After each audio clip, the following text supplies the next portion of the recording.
नमस्कार दोस्तों, हमारे YouTube चैनल उड़ान कोचिंग इंस्टीट्यूट पर आप सभी लोगों का स्वागत है। दोस्तों, आज हम डिस्कस करेंगे संविधान यानी कॉन्स्टिट्यूशन ऑफ इंडिया। बट दोस्तों, उससे पहले जाने की संविधान है क्या और इसका यूज क्या है। ठीक है, तो संविधान देखते हैं दोस्तों, यानी कि कॉन्स्टिट्यूशन।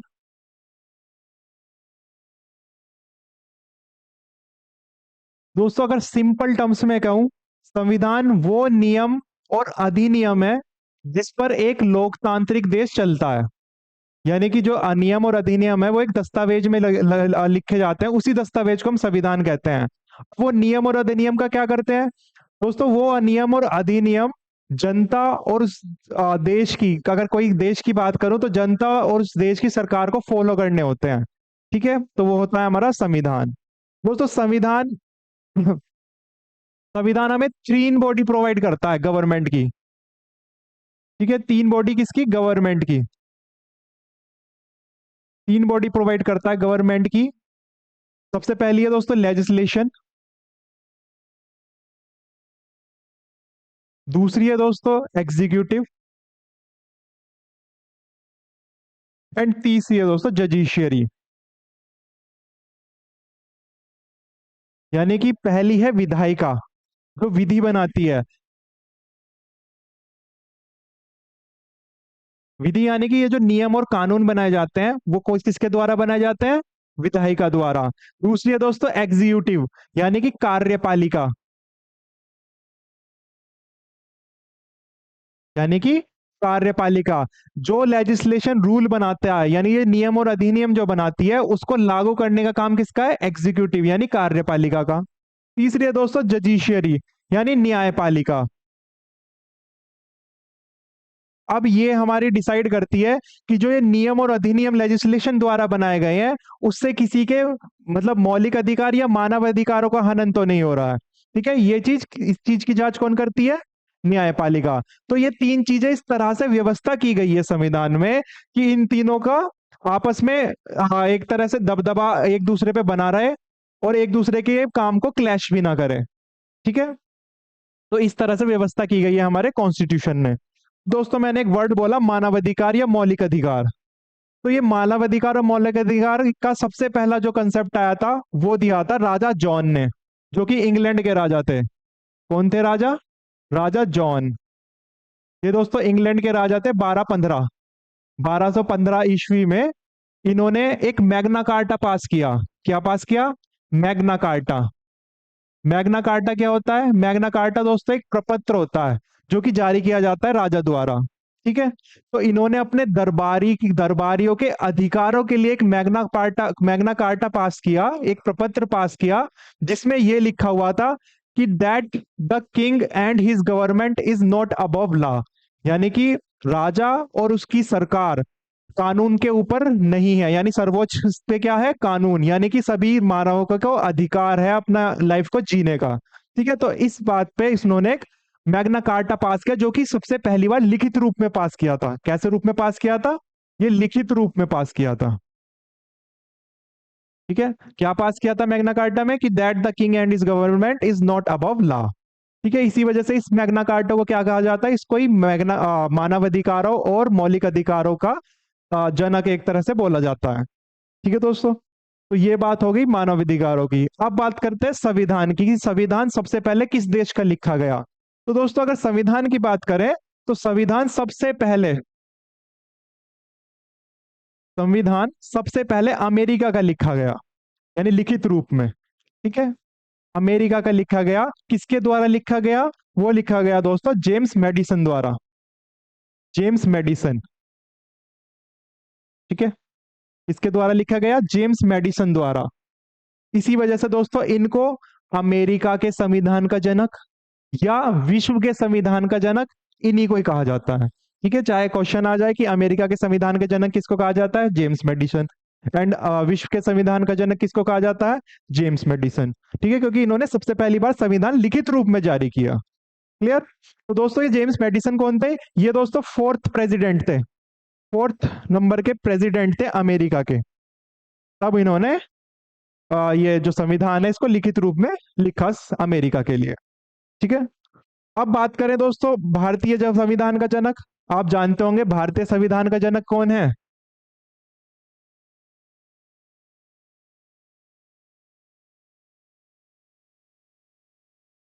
भारतीय संविधान का जनक किसको कहा जाता है दोस्तों?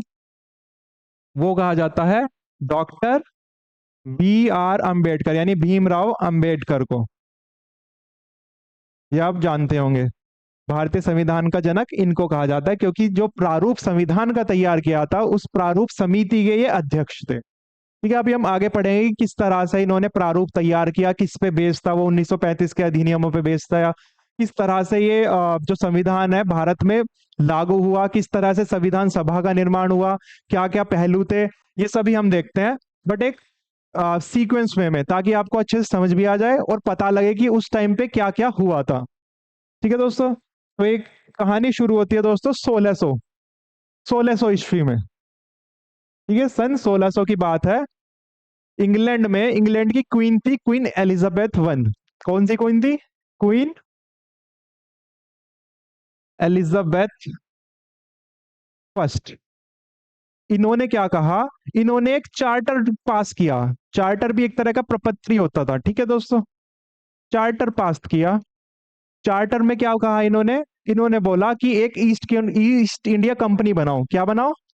ईस्ट इंडिया कंपनी, जिसको आप EIC भी बोलते थे। ठीक है, ईस्ट इंडिया कंपनी बनाओ और जाकर के भारत में जाओ और वहां पे व्यापार करो।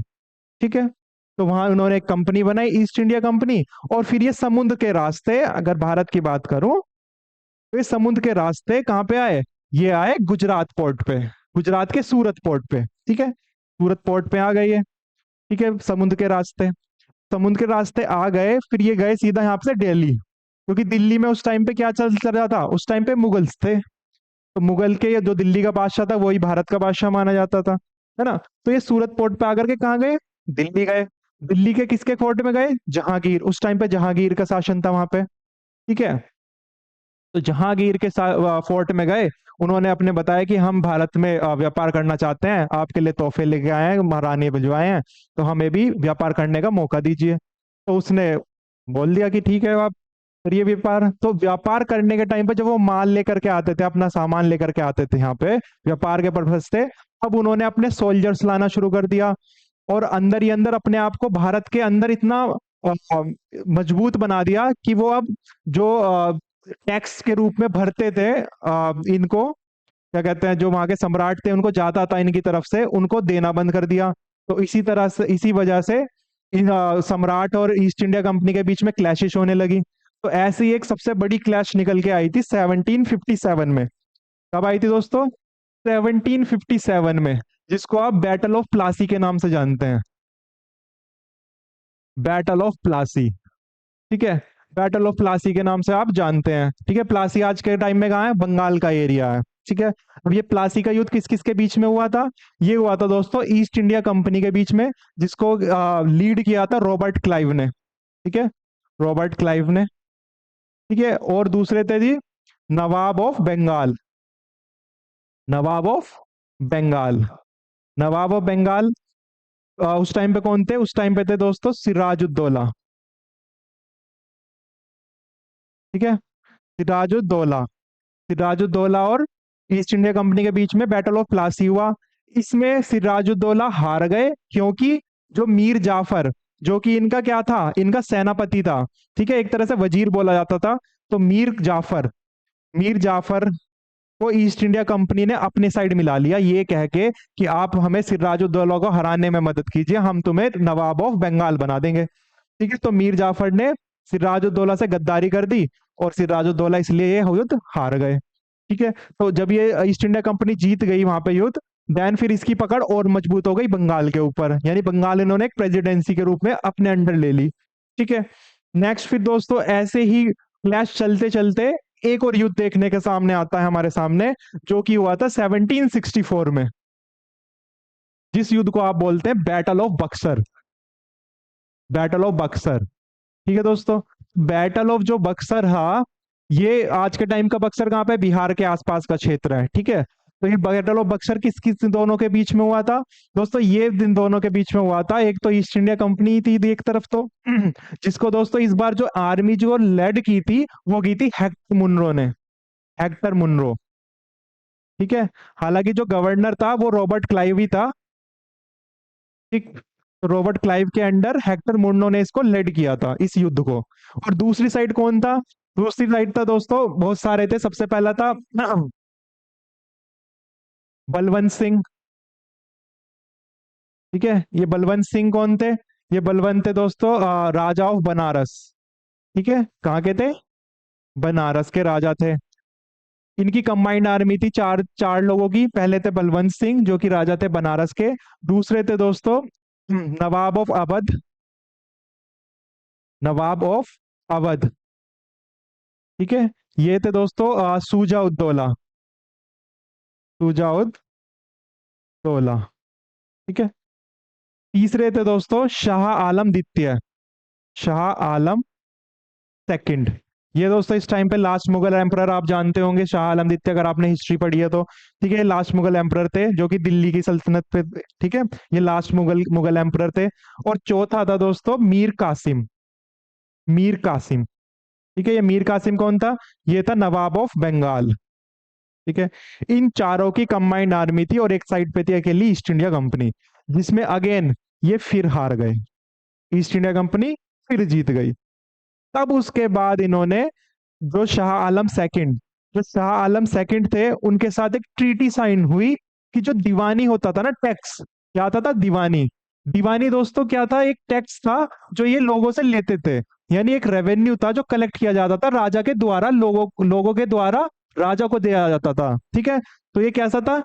Revenue and civil justice. ठीक है, सिविल जस्टिस राइट था।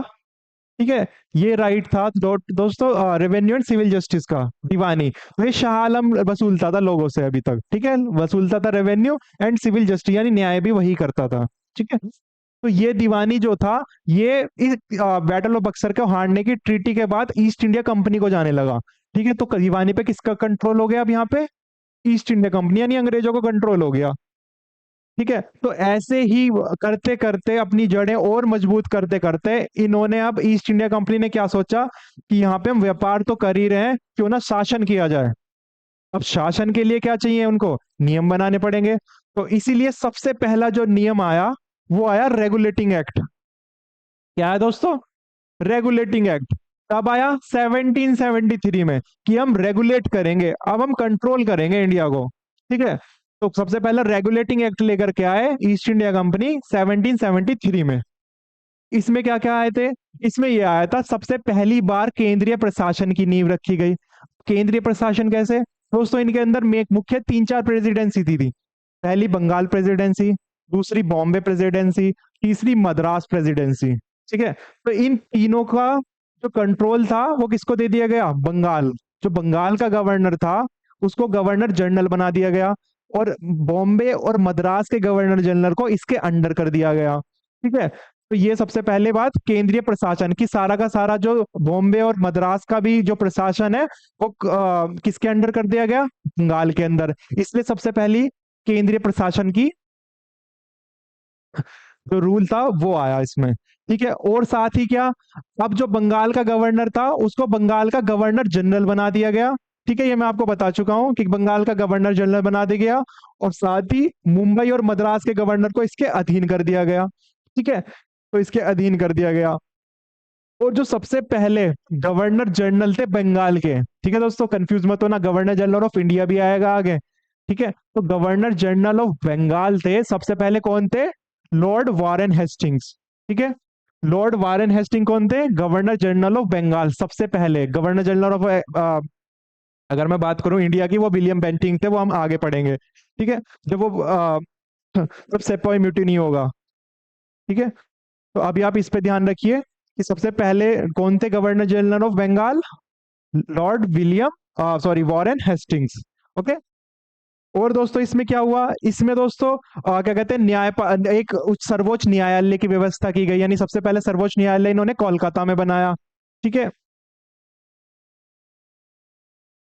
ठीक है, कलकत्ता में 1774 में एक उच्चतम न्यायालय की स्थापना की गई, क्योंकि आप जानते हैं जब दीवानी आ गए यानी सिविल जस्टिस का भी राइट किसको मिल गया था? ईस्ट इंडिया कंपनी को। तो इन्होंने क्यों ना एक न्यायालय भी बनाया जाए उसी के रिगार्डिंग।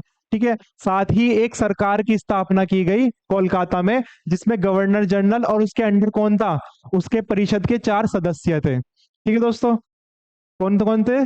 अकेला गवर्नर जनरल, उस सरकार में कौन होगा, मुख्य उनका लीडर होगा गवर्नर जनरल, एंड उसके अंदर 4 उसके परिषद होंगे। ठीक है दोस्तों। नेक्स्ट, अगर दोस्तों ये उच्चतम न्यायालय की बात करें, तो इस उच्चतम न्यायालय में उन्होंने 4 जज रखे थे। कितने जज रखे थे? 4। तो 4 जज में से एक था मुख्य न्यायाधीश। ठीक है, एक कौन था? 4 जज में से एक था मुख्य न्यायाधीश। ठीक है, मुख्य न्यायाधीश।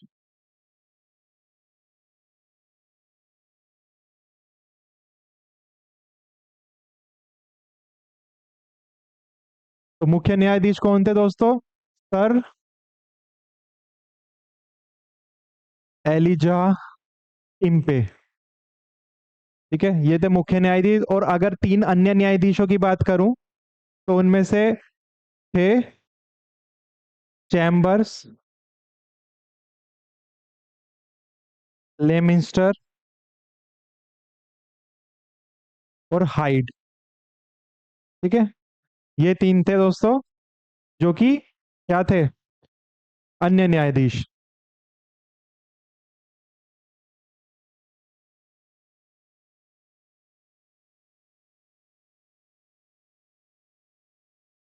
ठीक है, एलिजा इम्पे वहां के मुख्य न्यायाधीश हुए। ठीक है दोस्तों।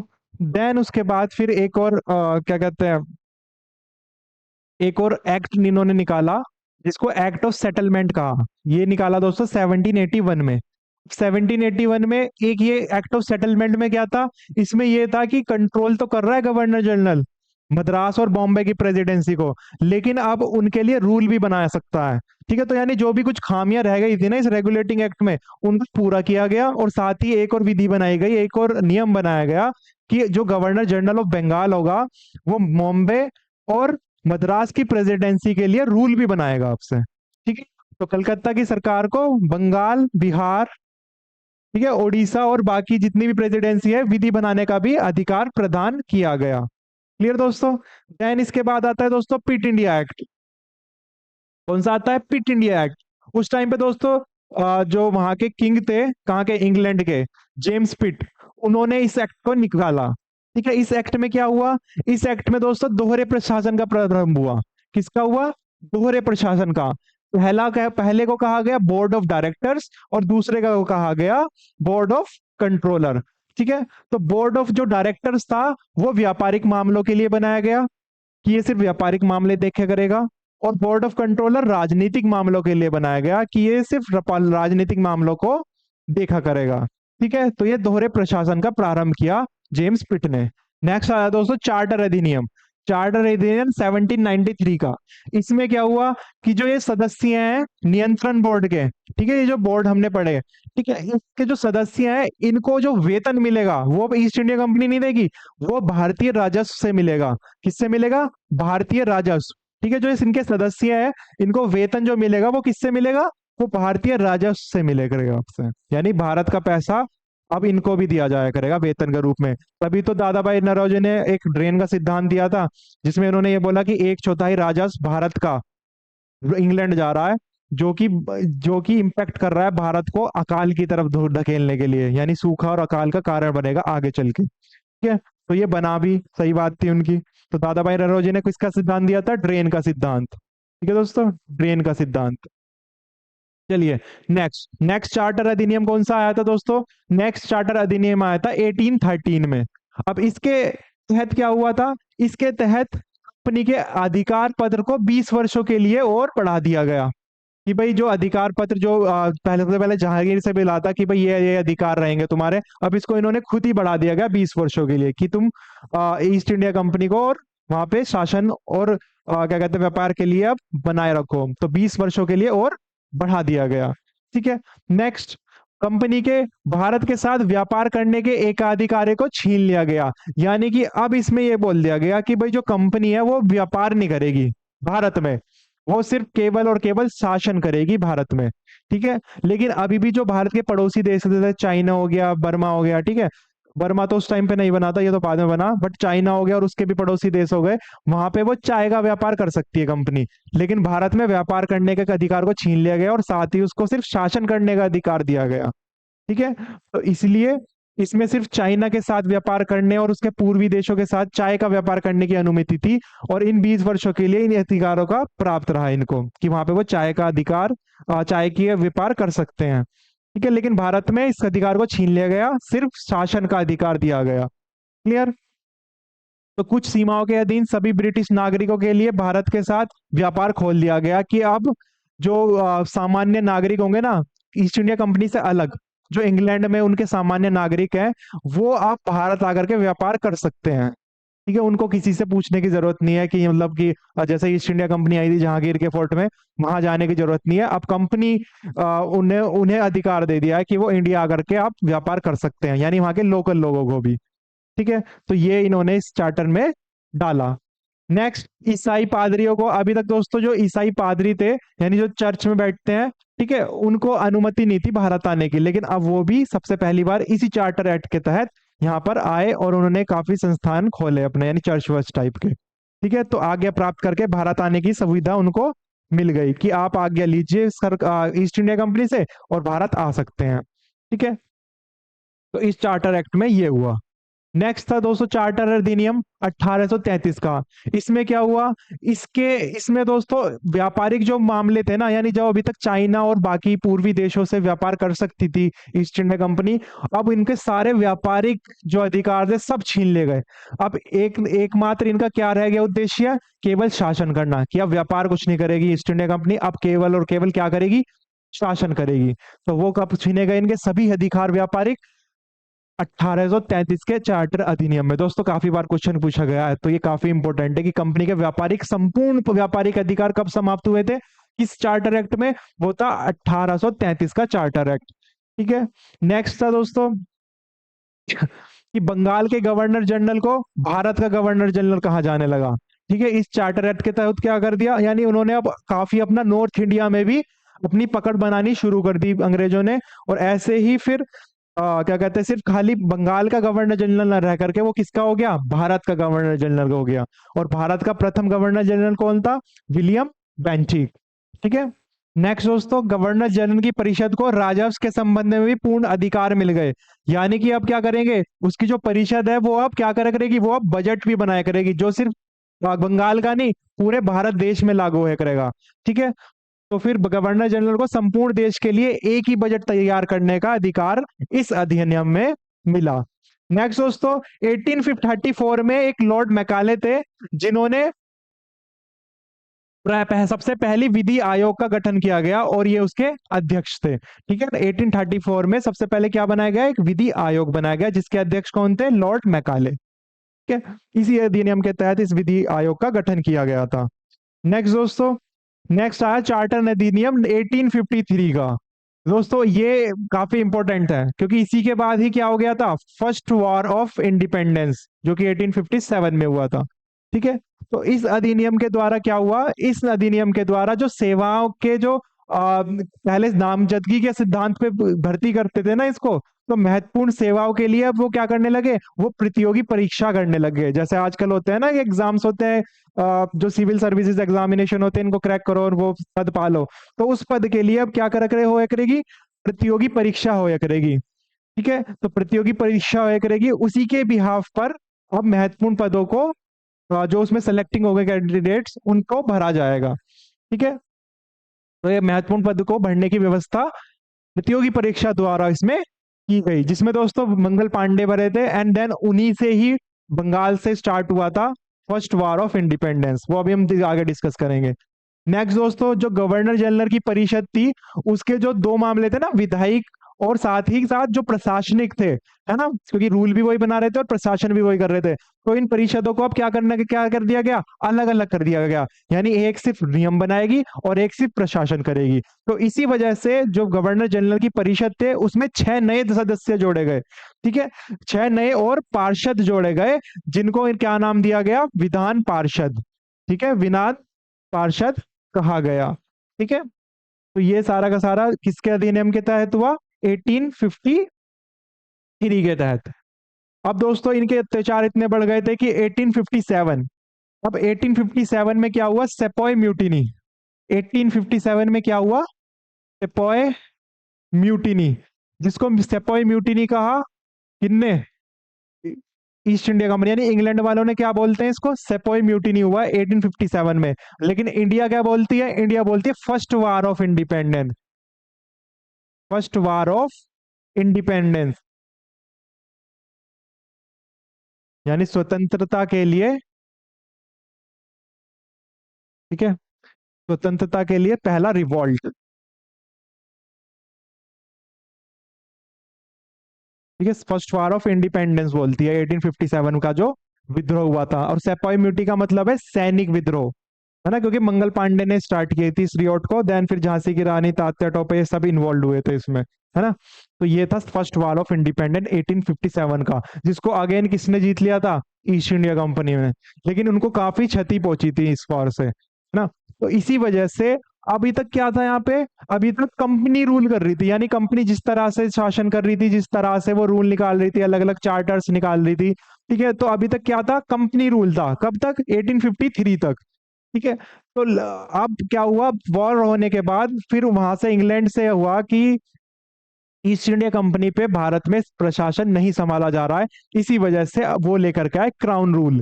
क्राउन रूल से क्या मतलब था कि अब जो भारत में कंट्रोल होगी चीजें वो ब्रिटिश क्राउन के थ्रू होगी, यानी कि इंग्लैंड की पार्षद में सारे नियम बनेंगे और यहाँ पे जो लागू करेगा वो होगा वायसराय। इसी वजह से सबसे पहले जो आया, जो रूल आया क्राउन रूल के अकॉर्डिंग 1858 में आया, ठीक है। तो क्या आया, भारत शासन अधिनियम के नाम से एक अधिनियम पास हुआ कि भारत पे शासन इस अधिनियम के तहत अब से स्टार्ट होगा, किसके, 1858 में निकाला गया। किसके द्वारा निकाला गया, क्राउन के द्वारा, यानी ब्रिटिश क्राउन में जो थे, ठीक है। तो उसके तहत क्या हुआ कि भारत का शासन कंपनी से लेकर ब्रिटिश क्राउन के हाथों में सौंप दिया गया, जिसके तहत भारत में अब गवर्नर जनरल ऑफ इंडिया की जगह वायसराय नाम दे दिया गया, और सबसे पहले वायसराय लॉर्ड कैनिंग को बनाया गया, ठीक है। और क्या हुआ, भारत में मंत्री पदों की व्यवस्था की गई, ठीक है। और इस नियम के द्वारा बोर्ड ऑफ डायरेक्टर और बोर्ड ऑफ जो कंट्रोलर बनाया गया था उसको समाप्त कर दिया गया, जो कि पिट इंडिया एक्ट द्वारा बनाया गया था, ठीक है, उसको समाप्त कर दिया गया यहाँ पर, ठीक है। और क्या हुआ, भारत के गवर्नर जनरल का नाम बदल के वायसराय कर दिया, और पहले वायसराय थे लॉर्ड कनिंग, ठीक है। ये आप ध्यान रखिएगा। नेक्स्ट जो आया, नेक्स्ट आया दोस्तों भारतीय परिषद अधिनियम। कब आया था ये, 1861 में। इसमें क्या हुआ दोस्तों, इसमें जो गवर्नर जनरल की कार्यकारिणी थी, यानी जो वायसराय की कार्यकारिणी परिषद थी, उसका और भी ज्यादा क्या किया गया, विस्तार किया गया। और पहली बार गवर्नर जनरल को अध्यादेश जारी करने की शक्ति प्रदान की गई। अध्यादेश तो आप जानते होंगे ना, आज के टाइम में राष्ट्रपति और राज्यपाल को ही अधिकार है अध्यादेश जारी करने का, यानी ऑर्डिनेंस पास करने का। वो भी तब जब राष्ट्रपति केस में लोकसभा सत्र में ना हो, ठीक है, लोकसभा का सेशन ना हो रहा हो, तब राष्ट्रपति अध्यादेश जारी कर सकता है। और राज्यपाल के उसमें, राज्यपाल अगर विधानसभा, राज्य की वो विधानसभा है वो सत्र में ना हो, तो राज्यपाल अध्यादेश जारी कर सकता है according to our Indian constitution, ठीक है। तो ये हम आकर के पढ़ेंगे कि कौन कौन से इनसे आर्टिकल रिलेटेड है। तो 123 राष्ट्रपति से रिलेटेड है और 213 राज्यपाल से रिलेटेड है, ठीक। तो ये हम आगे पढ़ेंगे। तो यहाँ पे देखिए आप, इस तरह से ही तो हमारे संविधान की जो जड़ें थी वो ब्रिटिश ब्रिटिश कार्यकाल से ही मजबूत होती गई, जाकर के हमारा संविधान, आज के टाइम का जो संविधान है वो सारा का सारा इन्हीं रूल्स पे बेस्ड है अभी भी, है ना। तो यही यही सारी की सारी जड़ें हमारे आज के संविधान की हैं। तो आप इसको ध्यान से पढ़िएगा, ठीक है। तो भारतीय परिषद अधिनियम में क्या हुआ, गवर्नर जनरल को पहली बार अध्यादेश जारी करने की शक्ति प्रदान की गई। यानी अभी तक क्या था, जो पार्षद थी ना उसकी, वो निर्णय लेती थी, यानी जो मत डाले जाते थे, तो जो ज्यादा मतों से पास हो जाता तो गवर्नर जनरल उसको मानने के लिए बाध्य था। लेकिन अब क्या है कि अगर वो सत्र में नहीं है परिषद, तो अपने अकॉर्डिंग भी वायसराय या गवर्नर जनरल ऑर्डिनेंस पास कर सकता है, अध्यादेश जारी कर सकता है अपने से, ठीक है। तो ये शक्ति इसको मिली किसके, भारतीय पार्षद परिषद अधिनियम 1861 में, ठीक है।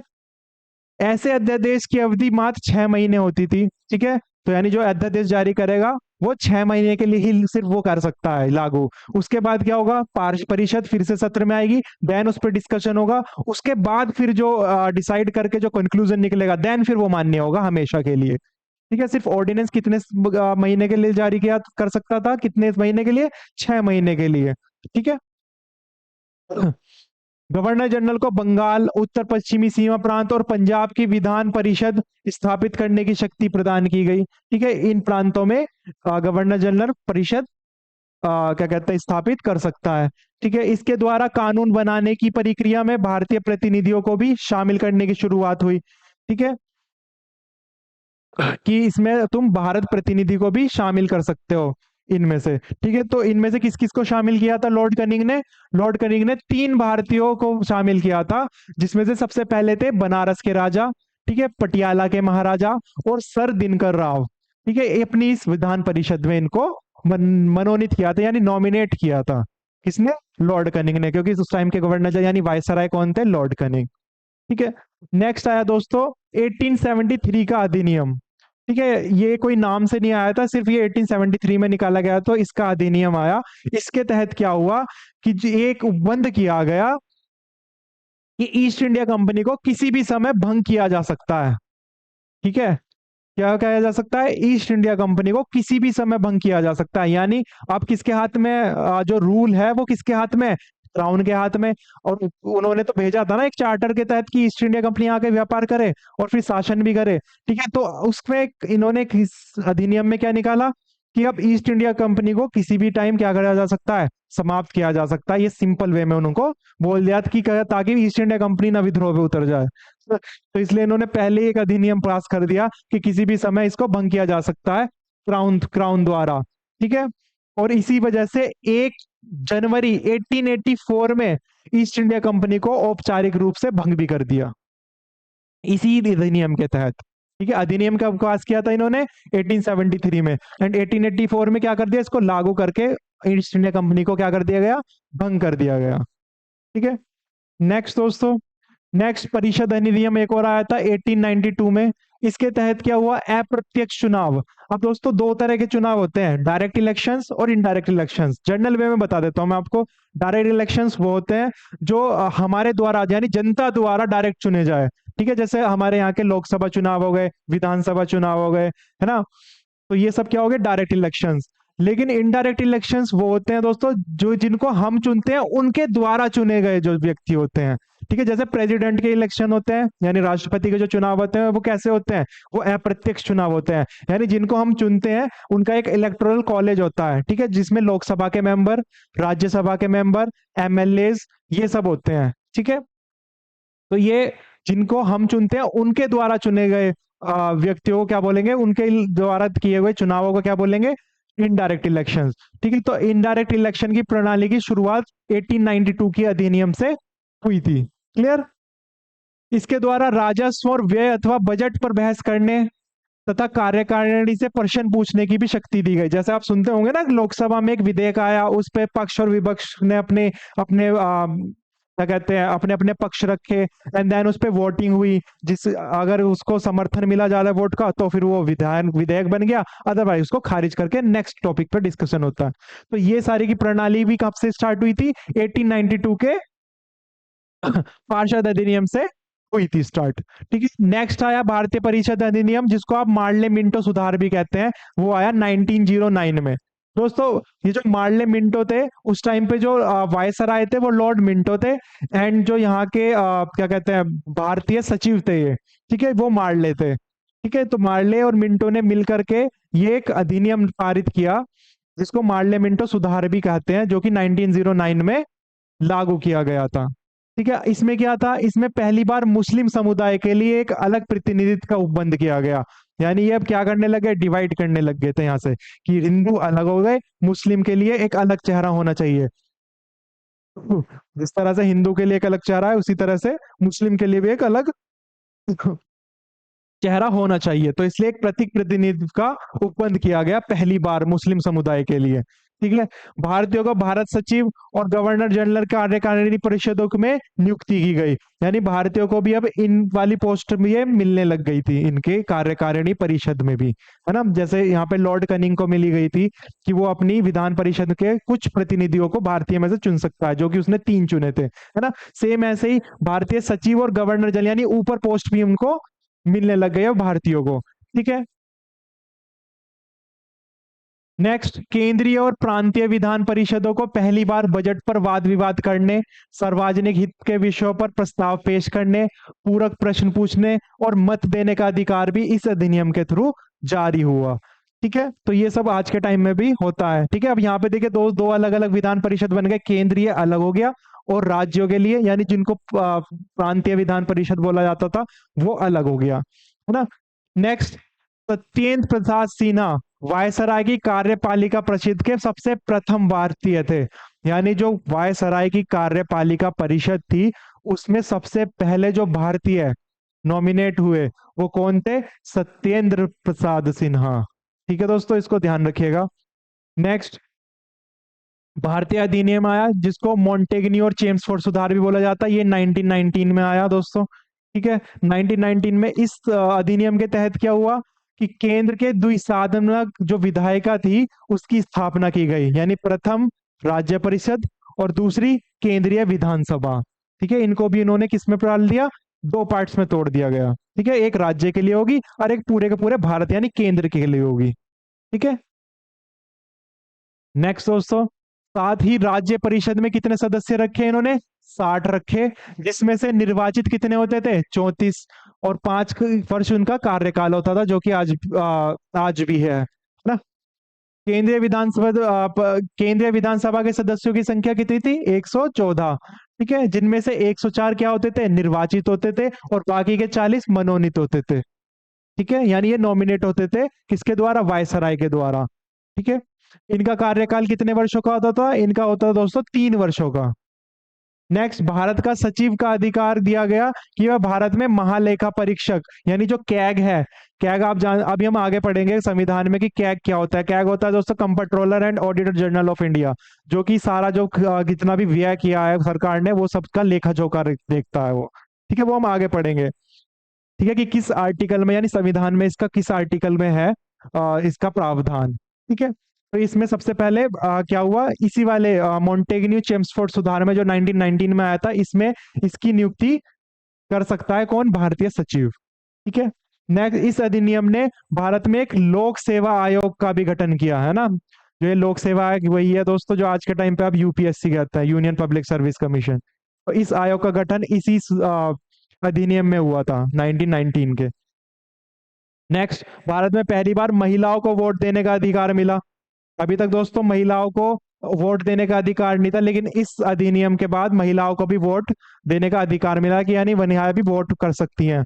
अगर दोस्तों मैं विश्व का पूछूं कि विश्व में सबसे पहले महिलाओं को वोट देने का अधिकार कहाँ मिला, तो वो देश है दोस्तों न्यूजीलैंड। आप लिख लीजिएगा कि विश्व में सबसे पहले महिलाओं न्यूजीलैंड की महिलाओं को वोट देने का अधिकार मिला।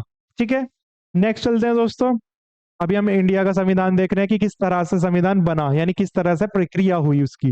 ओके, नेक्स्ट आता है दोस्तों भारत शासन अधिनियम 1935 में आया दोस्तों। इसमें क्या हुआ? इसमें साइमन कमीशन की रिपोर्ट पर यह आधारित था दोस्तों। ये जो 1935 का जो अधिनियम है ना, यही आज का लगभग 60% या 70 या 80% के लगभग, 70 to 80% के लगभग जितना भी आज का संविधान है वो सारा का सारा इस 1935 के संविधान से ही ज्यादातर चीजें ली गई हैं। ठीक है, तो यानी जो प्रारूप समिति ने प्रारूप तैयार किया था वो सबसे ज्यादा यूज किसका किया? 1935 के अधिनियम का। ओके, तो इसको ध्यान से देखना।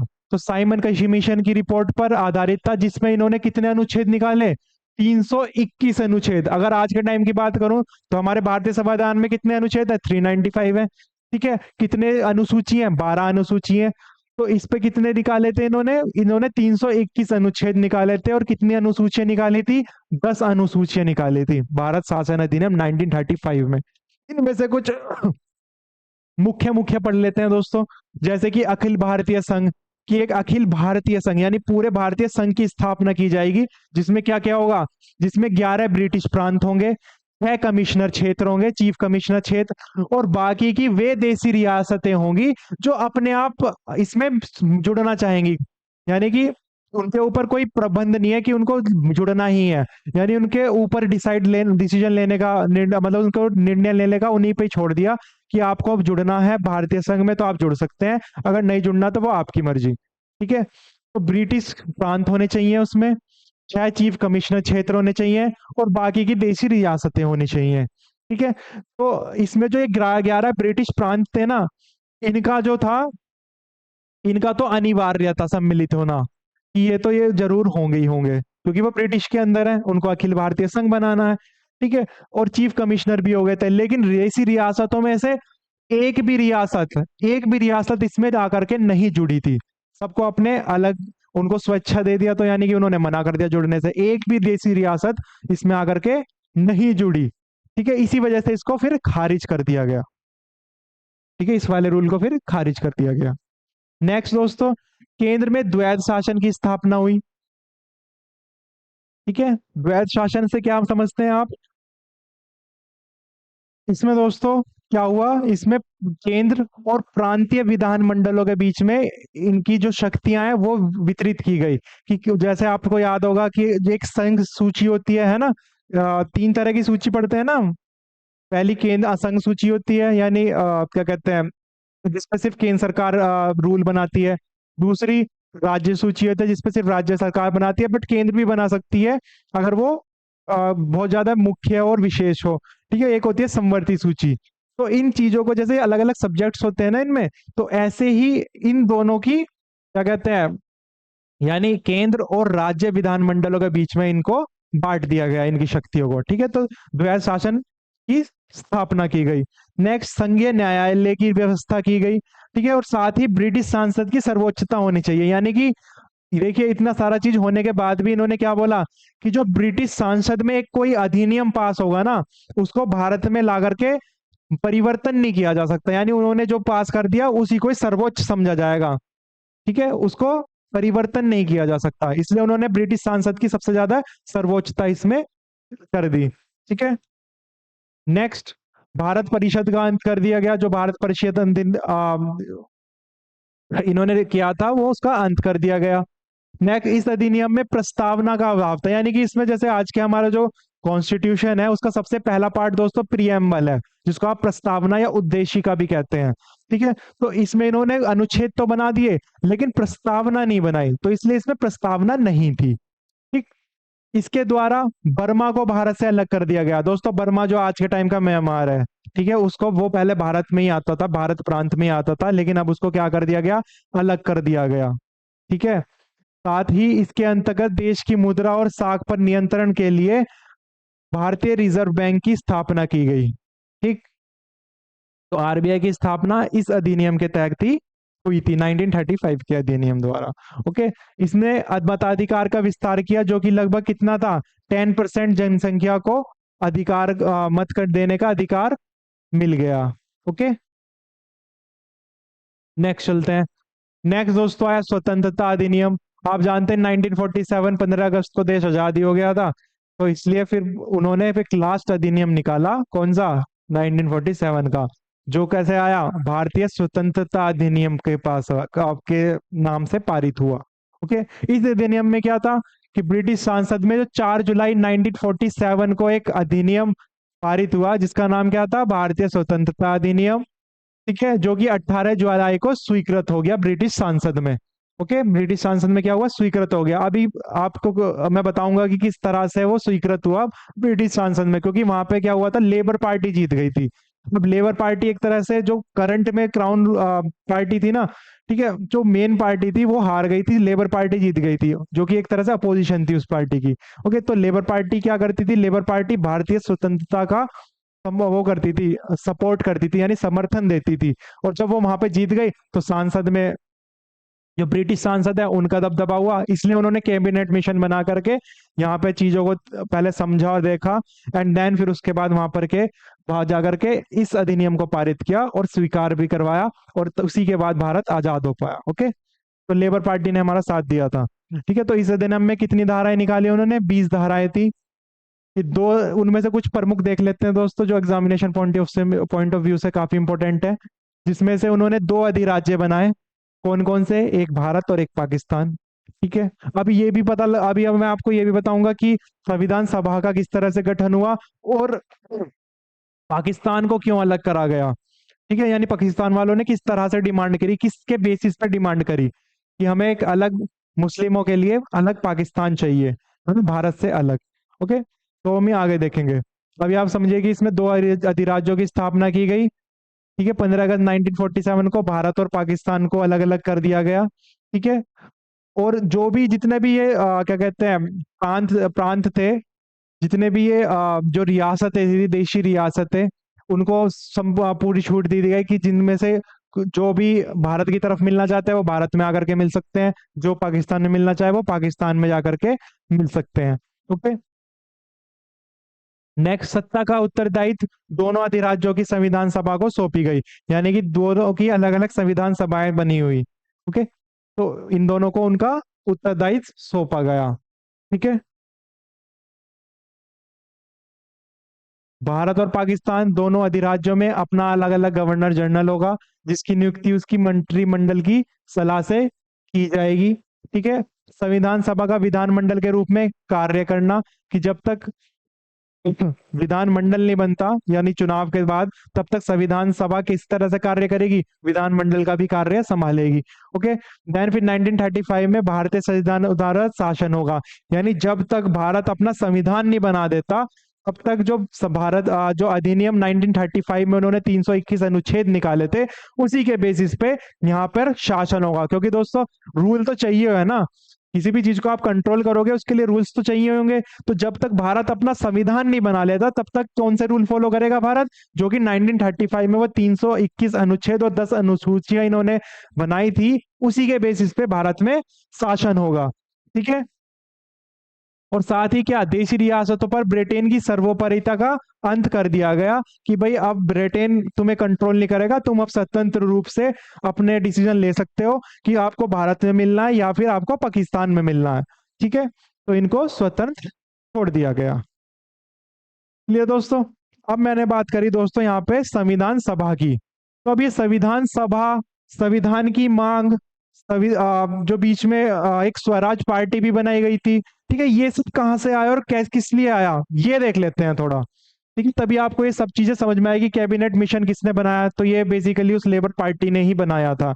ओके, तो ये कैसे, किस तरह से हुआ, तो ये समझ लेते हैं कि संविधान सभा, दोस्तों सबसे पहले संविधान जो सभा है उसकी मांग की थी बाल गंगाधर तिलक ने।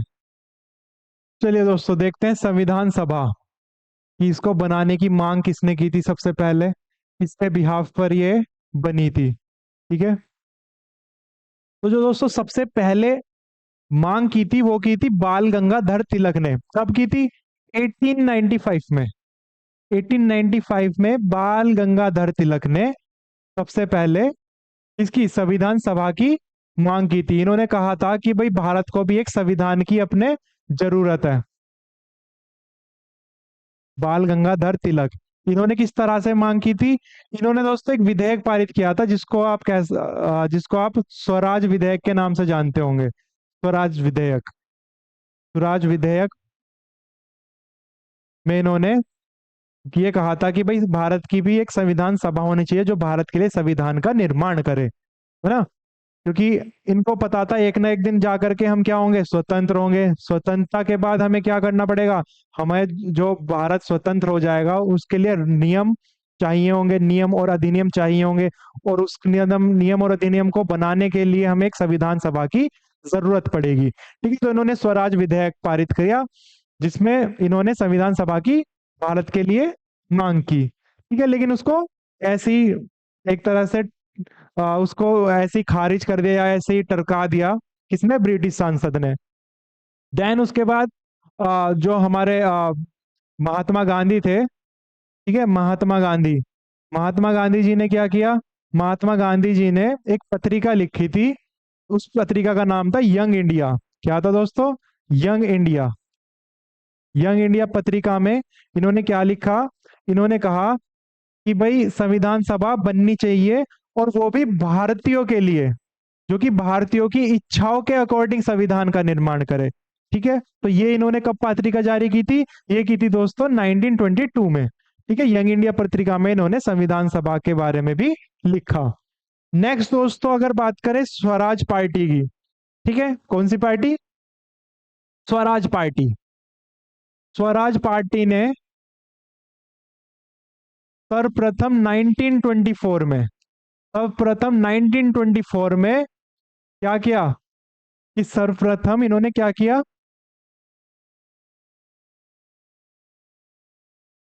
कि सर्वप्रथम संविधान सभा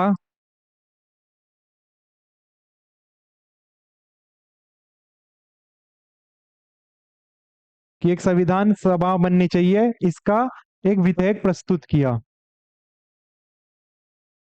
ठीक है, एक विधेयक प्रस्तुत किया।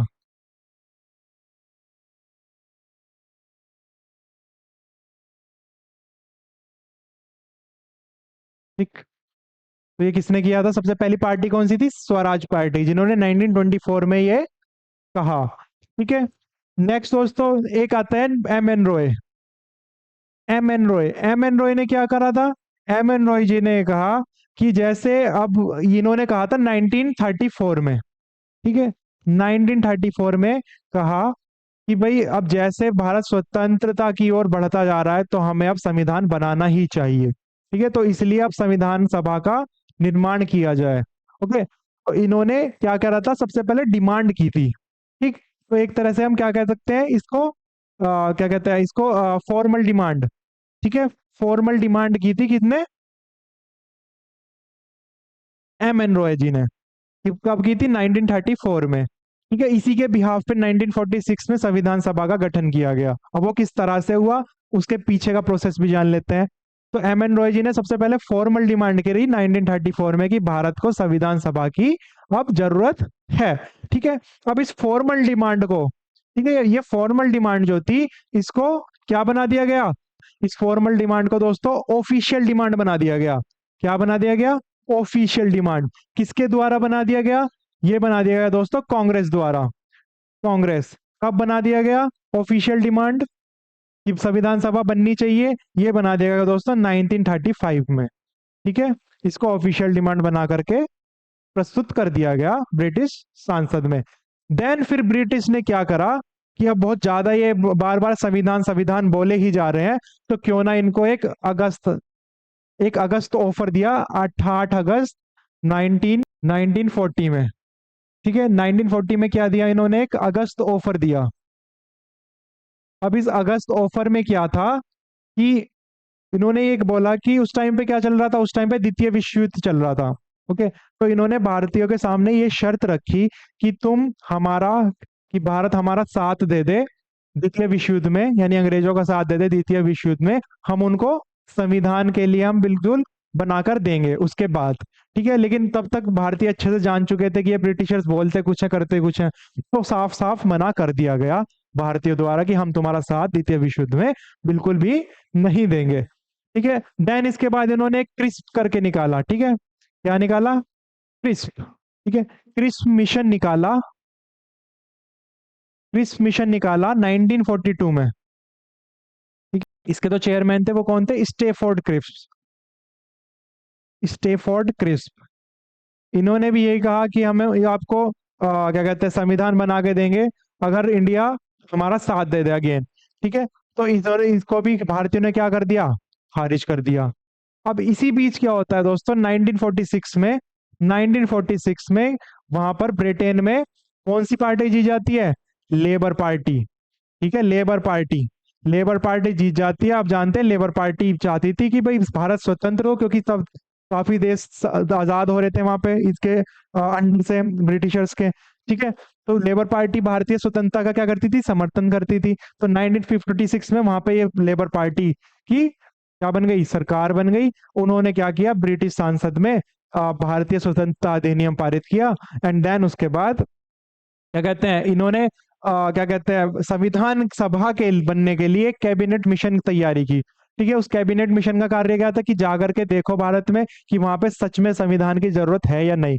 तो इसलिए कैबिनेट मिशन के तहत भारत में 3 लोग आए थे। कौन कौन थे? स्ट्रेटफोर्ड क्रिस्प थे, लॉर्ड पैथिक लॉरेंस थे, और ए बी अलेक्जेंडर थे। ठीक है, ए बी अलेक्जेंडर, इन तीनों ने कैबिनेट मिशन के तहत भारत में संविधान सभा की ये देखी कि वहां पे बननी चाहिए या नहीं बननी चाहिए। ठीक है, जो कि बननी थी। ठीक है, तो इसलिए इन्हीं के तहत क्या हुआ, इन्हीं की सिफारिशों पर संविधान सभा का गठन 1946 में कर दिया गया। ठीक है, तो इस तरह से हमारी जो है संविधान सभा बन गई। अब संविधान सभा तो बन गई, लेकिन उसमें जो सदस्य थे उनको किस तरह से उनको चुना जाए? तो ये दोस्तों अप्रत्यक्ष चुनावों द्वारा चुने गए थे, यानी इनडायरेक्ट इलेक्शन हुए थे। और उसमें जो इनडायरेक्ट इलेक्शन में जिसने भाग लिया था, वो लिया था दोस्तों हमारी उस टाइम की विधान सभा ने। ठीक है, विधान परिषद ने, सॉरी। ओके, तो विधान परिषद के द्वारा संविधान सभा के सदस्यों को चुना गया। ठीक है, इसी तहत जो क्या कहते हैं, जो संविधान सभा के सदस्य इनडायरेक्ट इलेक्शन द्वारा चुने गए थे, उसी में भीमराव अंबेडकर जी को बंगाल के रीजन से चुना गया था। ठीक है, लेकिन जब स्वतंत्र भारत के बाद जो चुनाव हुए थे, उसमें वो बॉम्बे से लड़े थे, तो बॉम्बे से भी वो जीते थे। ठीक है, तो बी आर अम्बेडकर जी संविधान सभा के टाइम पे कहाँ से लड़े थे? बंगाल से, जो वो जीते थे। ठीक है, यानी उनको चुना गया था वहां से भी। एंड स्वतंत्रता के बाद जब चुना गया तो उनको बॉम्बे से जी चुना गया था। ओके, इसको ध्यान रखिएगा। नेक्स्ट, संविधान सभा के सदस्यों की संख्या टोटल कितनी रखी गई? 389 रखी गई। ठीक है, जिसमें से 292 ब्रिटिश प्रांतों से थे प्रतिनिधि, बाकी 4 चीफ कमिश्नर से थे, और बाकी के 93 देशी रियासतों से थे। ओके, इसको आप ध्यान रखिएगा। नेक्स्ट, मिशन योजना के अनुसार जुलाई 1946 में संविधान सभा का चुनाव अप्रत्यक्ष हुआ। ओके, जिसमें 296 सदस्यों के लिए चुनाव हुए। ठीक, अब इन चुनावों को कांग्रेस को कितने मिले? 208 मिले। ठीक है, इन 296 सीटों में से कितने मिले कांग्रेस को? 208। मुस्लिम को मिले केवल मात्र 973। ठीक है, और अन्य को कितने मिले? 15। तो यहां पर मुस्लिम डर गए कि भाई ये तो क्या कहते हैं, ये तो हिंदुत्व को बढ़ावा देंगे ज्यादा। तो इसलिए उन्होंने क्या कर दिया, अपना पाकिस्तान के लिए अलग संविधान सभा के यहाँ से अपना रटना शुरू कर दिया। ठीक है, अभी देखना किस तरह से उन्होंने अपना पाकिस्तान को लिए अलग संविधान सभा की किस तरह से मांग करी। ठीक है, वो देखेंगे अभी। तो दोस्तों अभी अब देखते हैं कि जो 208 ये 296 सदस्यों की जो लिए चुनाव हुए थे, उसमें क्या हुआ। 9 दिसंबर 1946 को संविधान सभा की सबसे पहली बैठक हुई नई दिल्ली में। ठीक है, नई दिल्ली के कहाँ पे हुई? काउंसिल चैम्बर पुस्तकालय भवन में हुई। जिसमें जिसकी जो अध्यक्षता संभाली थी, वो किसने संभाली थी? डॉक्टर सच्चिदानंद सिन्हा ने, क्योंकि ये सबसे बुजुर्ग थे तो इनको वहां पे वो अध्यक्ष बना दिया गया, जो कि अस्थायी रूप से बनाए गए थे। ठीक है, तो इसकी अध्यक्षता जो सबसे पहली थी, कौन थे? सच्चिदानंद सिन्हा। ठीक है, अस्थायी अध्यक्ष चुना गया जिन्होंने इसकी अध्यक्षता संभाली, यानी कि सबसे पहली जो संविधान सभा की बैठक नई दिल्ली में हुई थी 9 दिसंबर 1946 में। ठीक है, अब दोस्तों यहाँ पे है ना, ये जो मुस्लिम थे ना, जो मुस्लिम लीग थी, ठीक है, तो मुस्लिम लीग ने इस बैठक का बहिष्कार किया। यानी ये जिस टाइम पे नई दिल्ली में बैठक हो रही थी, ये वहां ना जाकर के कराची में गई थी अपनी पाकिस्तान की संविधान सभा के बारे में डिस्कस करने। ठीक है, मुस्लिम लीग, तो इसने इसका बहिष्कार किया और कोई भी इनका जो मेंबर था वो यहाँ पर इसमें प्रस्तुत नहीं हुआ। ठीक है, और साथ ही साथ क्या करी उसने? पाकिस्तान के लिए बिल्कुल अलग संविधान सभा की डिमांड की। तो इस तरह से इन्होंने अपनी क्या कहते हैं, उस सभा का जो भारतीय की संविधान सभा थी उसका बहिष्कार किया और पाकिस्तान की संविधान सभा का बनाने के लिए प्रस्ताव रखा। ओके, और साथ ही दोस्तों हैदराबाद एकमात्र ऐसी रियासत थी जिसने जो इसके क्या कहते हैं, जो संविधान सभा के प्रतिनिधि थे उसमें सम्मिलित नहीं हुई। ठीक है, तो ये ध्यान रखना कि कौन सी काफी बार क्वेश्चन पूछा गया है कि कौन सी ऐसी देशी रियासत थी जो कि संविधान सभा की प्रतिनिधि में सम्मिलित नहीं हुई थी। तो कौन सी थी? एकमात्र हैदराबाद की जो रियासत थी। ओके, संविधान सभा में जो महिला सदस्यों की संख्या थी दोस्तों, वो कितनी थी? 15। ठीक है, कितनी थी महिला सदस्यों की संख्या? 15, जिसमें से केवल केवल एक महिला ही जो मुस्लिम थी, वो थी बेगम रेजाज रसूल। ठीक है, एकमात्र यही ऐसी महिला थी जो मुस्लिम थी, बाकी 14 कौन थी? हिंदू। देन फिर दिसंबर 1946, यानी 9 दिसंबर के बाद 11 दिसंबर, ओके, तो डॉक्टर राजेंद्र प्रसाद को संविधान सभा का स्थायी अध्यक्ष चुना गया। ठीक है, ठीक है, सबसे पहले कौन चुने गए थे? डॉक्टर सच्चिदानंद सिन्हा। केवल वो अस्थायी थे, लेकिन 11 दिसंबर को 1946 में वो राजेंद्र प्रसाद जी को क्या चुना गया? स्थायी अध्यक्ष के रूप में चुना गया। ठीक है दोस्तों, क्लियर बात इतनी? अब संविधान सभा ने एक अध्यक्ष तो चुन लिया, लेकिन अब उपाध्यक्ष चुनने की बात आई। अब उपाध्यक्ष दोस्तों इन्होंने दो चुने थे। पहले थे H C Banerjee, H C Mukherjee, sorry, ठीक है, एच सी मुखर्जी, जिनको 25 जनवरी 1947 को चुना गया। और दूसरे थे वी टी कृष्णामाचारी, ठीक है, जिनको 16 जुलाई 1947 को चुना गया। ठीक है, तो दो, एक उपाध्यक्ष चुना गया जो कि डॉक्टर राजेंद्र प्रसाद जी थे, 11 दिसंबर 1946 को चुने गए थे। और बाकी दो उपाध्यक्ष कौन कौन थे? एच सी मुखर्जी और साथ ही वी टी कृष्णमाचारी। ठीक है, नेक्स्ट, संविधान सभा की जो कार्यवाही थी वो 13 दिसंबर 1946 को जवाहरलाल नेहरू की अध्यक्षता में प्रारंभ हुई। यानी उन्होंने क्या प्रस्ताव किया? एक उद्देश्य का प्रस्ताव की, जो कि आज के टाइम में क्या है दोस्तों? जो हमारी प्रस्तावना है। ठीक है, इन्होंने क्या किया? ये जो प्रस्तावना का जो क्या कहते हैं, जो कॉन्सेप्ट है संविधान में, वो हमने अमेरिका से लिया है। ठीक है, लेकिन जो उसकी लैंग्वेज है, जो प्रस्तावना की जो लैंग्वेज है, वो हमने ऑस्ट्रेलिया से ली है। ठीक है, इसको आप नोट करके लिख लीजिएगा कि कॉन्सेप्ट कहाँ से लिया है।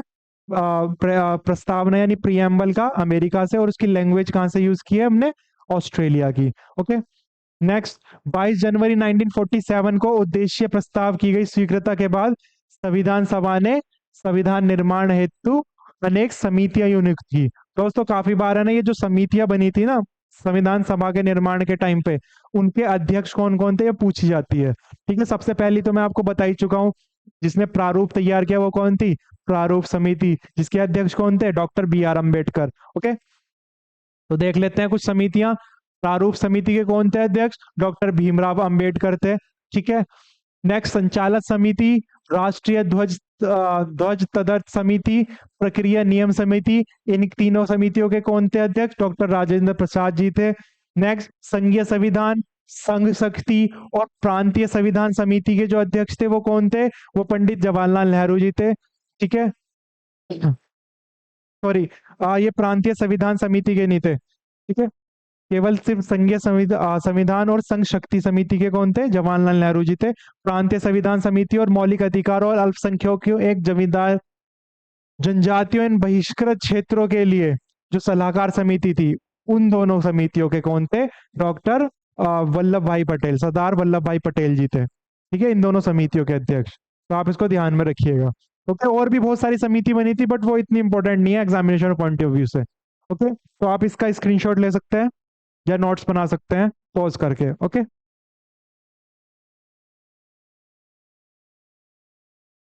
नेक्स्ट दोस्तों, एम एन राव द्वारा तैयार किए गए संविधान के प्रारूप पर विचार विमर्श करने के लिए संविधान सभा द्वारा 29 अगस्त 1947 को एक प्रारूप समिति का गठन किया गया, है ना, जिसके अध्यक्ष कौन थे? Doctor Bhimrao Ambedkar. Okay,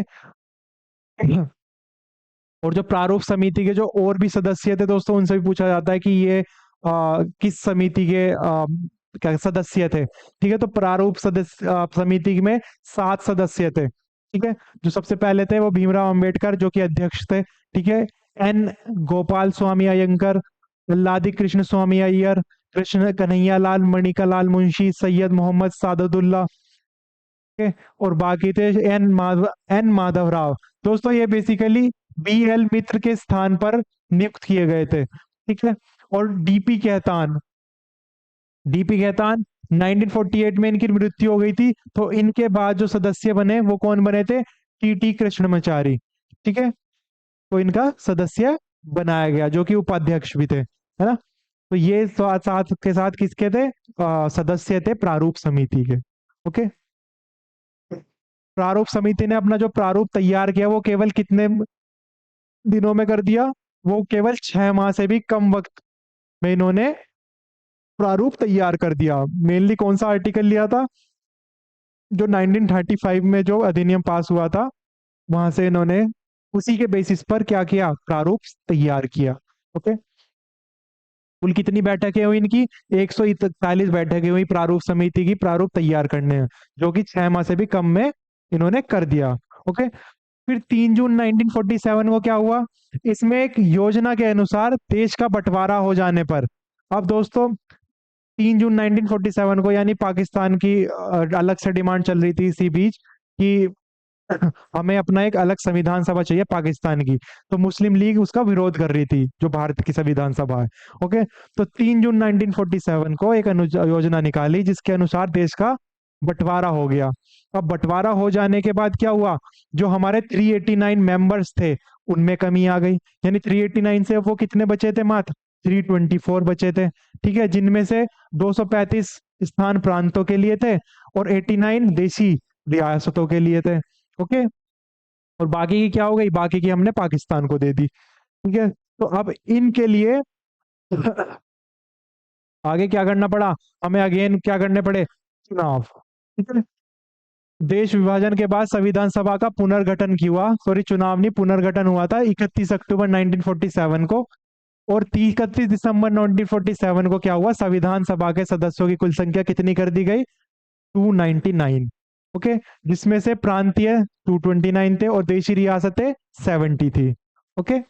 next, प्रारूप समिति ने संविधान के प्रारूप पर विचार विमर्श करने के बाद 21 फरवरी 1948 को संविधान सभा का अपनी रिपोर्ट पेश कर दी।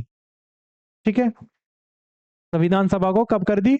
21 फरवरी 1948 में अपनी पूरी इस रिपोर्ट प्रारूप तैयार करके सबमिट कर दिया। ओके। देन उसके बाद संविधान सभा में संविधान का प्रथम वाचन 4 नवंबर से 9 नवंबर तक चला। द्वितीय वाचन 15 नवंबर से 17 अक्टूबर तक चला।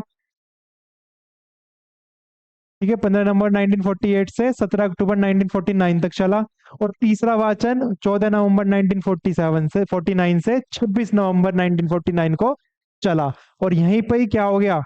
यहीं पर ही संविधान सभा द्वारा संविधान को पारित कर दिया गया। क्योंकि उसमें अगर आप प्रियम्बल पढ़ोगे तो सबसे लास्ट वाली लाइन में लिखा रहता है, this 26 November of 1949 we do hereby adopt enact and give to ourselves this constitution of India. ठीक है। तो ये जो तारीख है 26 नवंबर 1949 की, ये उसमें मेंशन्ड है हमारी प्रस्तावना में। ओके। अगर दोस्तों समय की बात करें, पूरी समय कितना लगा संविधान सभा को संविधान तैयार करने में? तो वो लगा 2 वर्ष 11 महीने और 18 दिन। इतने दिनों में जाकर के क्या हुआ? हमारा संविधान का निर्माण हुआ।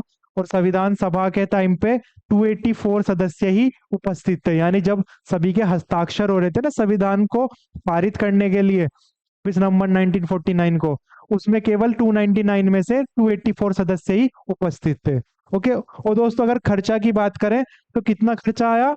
63,96,729 रुपए का खर्चा हुआ संविधान का निर्माण करने में। दोस्तों ये फिर भी अप्रोक्स वैल्यू है, ठीक है, यानी इससे ज्यादा ही हुआ होगा, बट फिर भी अप्रोक्स कितना है? 63,96,729 रुपए का खर्च आया पूरा संविधान निर्माण में। ठीक है। संविधान के प्रारूप पर कितने दिन बहस हुई थी? 114 दिन, यानी 141 बैठकों में उन्होंने संविधान का प्रारूप तैयार कर दिया और 114 दिनों में उस पर बहस हुई, जब उसको संविधान सभा के सामने उसको रखा गया। ओके। नेक्स्ट, 26 नवंबर 1949 को दोस्तों संविधान सभा द्वारा पारित किया गया। तब इसमें कितने भाग थे? कुल 22 भाग थे, 395 अनुच्छेद थे और मात्र 8 अनुसूचियां थी। लेकिन वर्तमान में क्या है? वर्तमान में 22 भाग है, 395 अनुच्छेद है और 12 अनुसूचियां जुड़ गई हैं। हालांकि दोस्तों 395 टोटल नहीं है। टोटल अगर मैं जैसे मान लीजिए 21 है, 21A है, ठीक है, 395 है तो 395A है, यानी ABC मिला करके अगर बात करूं तो 448 448 448 अनुच्छेद है टोटल की अगर मैं बात करूं तो। ठीक है। लेकिन अगर खाली काउंटिंग देखूं तो 395 लास्ट आर्टिकल है हमारा अभी भी। ओके। भारतीय कुल अनुच्छेदों में से 15 रिलीज किए गए थे दोस्तों, यानी कि जो 26 नवंबर 1949 को जो पारित किया गया संविधान, उसमें केवल कितने 15, केवल 15 अनुच्छेद ही हमने रिलीज किए थे। बाकी के 395 से 15 माइनस कर देते तो बाकी के जितने बचे वो सारे अनुच्छेद 26 जनवरी 1950 को लागू किए गए। ठीक है, तो वो 15 कौन कौन से थे? अनुच्छेद 5, 6, 7, 8, 9, 60, 324, 366, 67, 79, 80, 88, 91 एंड 92 और साथ ही 93। इन अनुच्छेदों को हमने 26 नवंबर 1949 को रिलीज किया और बाकी के जितने भी बचे वो सारे के सारे 26 जनवरी 1950 में हमने लागू कर दिए। ठीक है, संविधान सभा की दोस्तों अंतिम बैठक 24 जनवरी 1950 को हुई, जिसमें हमने सबसे पहले हमारे भारत के राष्ट्रपति का भी चुनाव किया, जो कि कौन चुने गए थे? डॉक्टर राजेंद्र प्रसाद, है ना। तो 24 जनवरी को सबसे अंतिम बैठक हुई, जिसके द्वारा संविधान सभा ने ही चुना था राजेंद्र प्रसाद जी को, क्योंकि तभी तो हमारा जो इनडायरेक्ट इलेक्शन है वो राष्ट्रपति का होता है। ओके, प्रथम राष्ट्रपति के रूप में उनको चुना गया। संविधान सभा ने 22 जुलाई 1947 को राष्ट्रीय ध्वज को भी अपना लिया। ठीक है, इसी इसमें 24 जनवरी 1950 को राष्ट्रीय गान और राष्ट्रीय गीत को भी अपना लिया। ओके, संविधान सभा द्वारा हाथी को मोहर के रूप में चुना गया था। ठीक है, एक मोहर के रूप में अपनाया गया। और मूल संविधान के हिंदी संस्करण किसने किया था दोस्तों? ये केवल एक मात्र पॉइंट है, किसने किया था? वसंत कृष्ण वैद द्वारा किया गया संविधान का हिंदी संस्करण। ठीक है, तो आप इनको ध्यान रखिएगा। किस तरह से हमारा संविधान बना, किस तरह से हमारे संविधान सभा का निर्माण हुआ, किस तरह से संविधान सभा ने अब समितियां बनाई, उनके अध्यक्ष कौन थे, देन फिर उन समितियों ने किस तरह से प्रारूप पे काम किया, कहाँ कहाँ से उन्होंने रेफरेंसेस लिए, यानी मेन तो 1935 का लिया। देन फिर जो जवाहरलाल नेहरू ने सबसे पहली जो प्रस्तावना प्रस्तुत की थी वो कहाँ से ली, ठीक है, किस लैंग्वेज में ली। ओके, तो ये सब आप ध्यान में रखिएगा। नेक्स्ट चलते हैं दोस्तों। अब दोस्तों आती है बात, जब संविधान सभा संविधान बन गया, ठीक है, उसके बाद फिर क्या होते हैं? उसके बाद होते हैं इलेक्शन, यानी स्वतंत्र भारत के सबसे पहले इलेक्शंस। ठीक है, उन इलेक्शंस में क्या हुआ? उन इलेक्शंस में जो अलग अलग डिपार्टमेंट थे, है ना, जैसे क्या कहते हैं कि प्रधानमंत्री कौन बनेगा, गृह मंत्रालय, जो बहुत सारे मंत्रालय है ना हमारे प्रमुख प्रमुख, ठीक है, रक्षा मंत्रालय, शिक्षा मंत्रालय, रेलवे, परिवहन, विधि, इन सबको किस तरह से बांटा गया, ठीक है, वो देख लेते हैं। तो आप जानते हैं चुनाव के बाद सबसे पहले हमारे पीएम जो बने थे वो कौन बने थे? जवाहरलाल नेहरू जी बने थे। इनके अंडर कौन कौन से डिपार्टमेंट आते हैं, मंत्रालय आते हैं? ये प्रधानमंत्री जो थे, राष्ट्रमंडल डिपार्टमेंट विदेशी मामले ये देखते थे, और वैज्ञानिक शोध वाले मामले ये देखा करते थे। सरदार वल्लभ भाई पटेल की बात करें तो ये गृह मंत्रालय संभालते थे, सूचना और प्रसारण मंत्रालय भी समझा संभालते थे, और साथ ही राज्यों के मामले भी ये संभाला करते थे। नेक्स्ट, राजेंद्र प्रसाद, आप जानते हैं ये तो राष्ट्रपति तो थे ही, साथ ही क्या थे? ये खाद्य और कृषि मंत्री भी थे। ठीक है, मोहम्मद अब्दुल कलाम आजाद कौन थे? ये शिक्षा मंत्री थे। ठीक है, नेक्स्ट, जॉन मथाई कौन थे? ये रेलवे और परिवहन मंत्री थे सबसे पहले। बी आर अम्बेडकर जी जानते हैं आप, ये विधि मंत्री थे, क्योंकि विधि यानी कि नियम कानून। ओके, नेक्स्ट, जगजीवन राम कौन थे? श्रम मंत्री थे। सरदार बलदेव सिंह, दोस्तों बहुत बार पूछा गया है कि सबसे पहले भारत के स्वतंत्र भारत के सबसे पहले रक्षा मंत्री कौन थे? सरदार बलदेव सिंह। ठीक है, इसको आप ध्यान में रखिएगा। नेक्स्ट, राजकुमारी अमृता कौर, स्वास्थ्य मंत्रालय। ठीक है, सी एच भाभा, वाणिज्य। रफी अहमद किदवई, संचार। ठीक है, के षणमुगम शेट्टी, वित्त मंत्रालय। ठीक है, श्यामा प्रसाद मुखर्जी, उद्योग और आपूर्ति। ओके, वी एन गडगिल, कार्य खान एवं ऊर्जा मंत्रालय संभालते थे। ठीक है, आप इसका दोस्तों स्क्रीनशॉट ले सकते हैं, या आपको नोट्स बनाने हैं आप वो भी ले सकते हैं। ठीक है, तो उनको ध्यान रखना है कि सबसे पहले हमारी जो सरकार थी उसमें कौन कौन से मंत्रालय किस किस मंत्री द्वारा संभाले गए थे। ओके, नेक्स्ट आता है दोस्तों संविधान की उद्देशिका, जो कि सबसे पहला पार्ट है हमारे संविधान का। तो आपको मेरे ख्याल से समझ आ गया हो किस तरह से हमने हमारा संविधान क्रिएट हुआ, है ना। वो भी किसके द्वारा हुआ? संविधान सभा किस तरह से बनी वो आपको पिक्चर में है। क्यों बनी ये भी आपको पूछा है कि क्योंकि किसी लोकतांत्रिक देश को चलाने के लिए कुछ ना कुछ नियम तो चाहिए ही, है ना, कंट्रोल करने के लिए कुछ ना कुछ नियम तो चाहिए ही। और वो सारे के सारे किस पे बेस्ड थे, 1935 के अधिनियम पे, है ना, प्रारूप इसी पे ही तैयार हुआ था। अब आती है दोस्तों भारतीय संविधान की उद्देशिका या प्रस्तावना, जो कि सबसे पहला पार्ट है किसका, हमारे भारतीय संविधान का। यानी जब संविधान दस्तावेज खोला जाता है सबसे पहले हमें क्या पढ़ने को मिलता है, प्रियम्बल यानी प्रस्तावना या उद्देशिका। ठीक है, तो ये सबसे पहले उद्देशिका किसने प्रस्तुत की थी, आप जानते हैं जवाहरलाल नेहरू ने प्रस्तुत की थी। ठीक है, तो इसका आदर्श उन्हीं से ही लिया गया है। उन्होंने ही संविधान की उद्देशिका को शामिल कर दिया गया। कौन से संविधान संशोधन में, 42वें संविधान संशोधन 1976 में जो हुआ था उसमें इसको शामिल कर दिया गया। भारतीय संविधान में प्रस्तावना का विचार कहाँ से लिया गया है, अमेरिका से लिया गया है। और भाषा कहाँ से ली गई है, ऑस्ट्रेलिया से, ये मैं आपको बता चुका हूँ। संविधान की प्रस्तावना को संविधान की कुंजी भी कहा जाता है ना, की ऑफ कॉन्स्टिट्यूशन क्या है, संविधान की प्रस्तावना को ही कहा जाता है। ठीक है, नेक्स्ट, प्रस्तावना के उस अनुसार संविधान के अधीन समस्त शक्तियों का केंद्र बिंदु कौन है, भारत के लोग। तभी तो मैंने बोला कि लोकतांत्रिक देश को चलाने के लिए कुछ नियम और अधिनियम चाहिए। किसके द्वारा, तो यानी किसके द्वारा अपनाया गया ये भारतीय संविधान, भारत की जनता द्वारा, भारत के लोगों द्वारा अपनाया गया। ठीक है, प्रस्तावना के अनुसार क्या, संविधान अधीन समस्त शक्तियों का केंद्र बिंदु कौन है, यानी सारी शक्तियां किसके हाथ में, जनता के हाथ में। विधायिका कौन बनाता है, जनता बनाती है ना, जो लोकसभा के चुनाव होते हैं। कार्यपालिका का निर्माण किस तरह से होता है, जनता द्वारा। ठीक है, न्यायपालिका का, हालांकि न्यायपालिका के एक अलग कॉन्सेप्ट आ जाता है, ठीक है, जुडिशियरी का, बट फिर भी कंट्रोल किसके, वो कितना किसके लिए है। अगर मान लीजिए जो विधेयक क्या है उसने नियम कुछ इस तरह से बना लिया जिससे मौलिक अधिकारों का हनन हो गया, तो इस चीज को देखेगा कौन, न्यायपालिका, कि किसी का मानवाधिकार या मौलिक अधिकारों का हनन तो नहीं हो गया है उस नियम से। यानी वो जो नियम है वो जनहित के लिए बनना चाहिए, जनता के विरुद्ध के लिए नहीं, है ना। इसीलिए जो ये संविधान है वो किसके द्वारा है, भारत के लोगों द्वारा ही अपनाया गया है। और सारी की सारी पावर किसके हाथ में है, भारत के लोगों के हाथ में ही है। ओके, 42वें संविधान संशोधन अधिनियम 1976 में जो पारित हुआ था उसमें समाजवादी वर्ड जोड़ा गया, प्रस्तावना में मत निरपेक्ष जोड़ा गया और राष्ट्र की अखंडता का शब्द जोड़ा गया। ठीक है, कौन सा, 42वें संविधान संशोधन जो कब हुआ था, 1976 में। ठीक है? भारत का संविधान विश्व का सबसे बड़ा लिखित संविधान है। ठीक है दोस्तों, अगर क्वेश्चन आए कि दुनिया का सबसे बड़ा हो यानी विश्व में सबसे बड़ा लिखित संविधान किसका है, भारत का। ठीक है, इसका भारत का संविधान कैसा है, ठोस भी है, यानी थोड़ा बहुत ठोस है और थोड़ा बहुत लचीला है। कैसे ठोस है, यानी कि इसमें संशोधन जो है ना वो आसानी से किया नहीं जा सकता। कब तक नहीं किया जा सकता, जब तक आपके पास लोकसभा में पावर ना हो।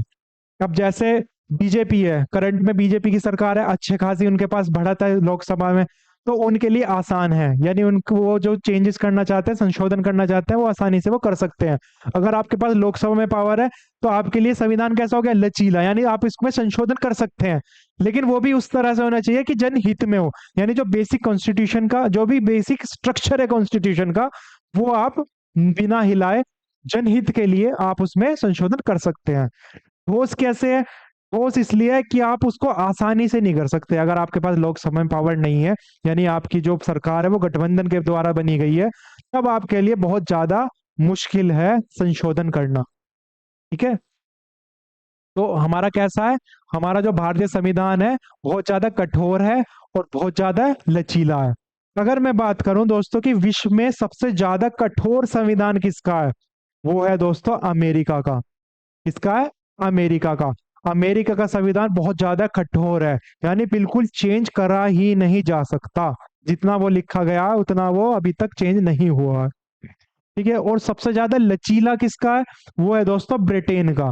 ब्रिटेन का लचीला क्यों है, क्योंकि दोस्तों वो लिखित ही नहीं है, वो अनरिटन है, और वो लिखित नहीं है, मौखिक तौर पे ही है, तो वो चेंज हो जाता है आसानी से। ठीक है, तो सबसे ज्यादा लचीला संविधान किसका है, ब्रिटेन का। सबसे ज्यादा कठोर अमेरिका का। हमारा कैसा है, कठोर भी और लचीला भी है।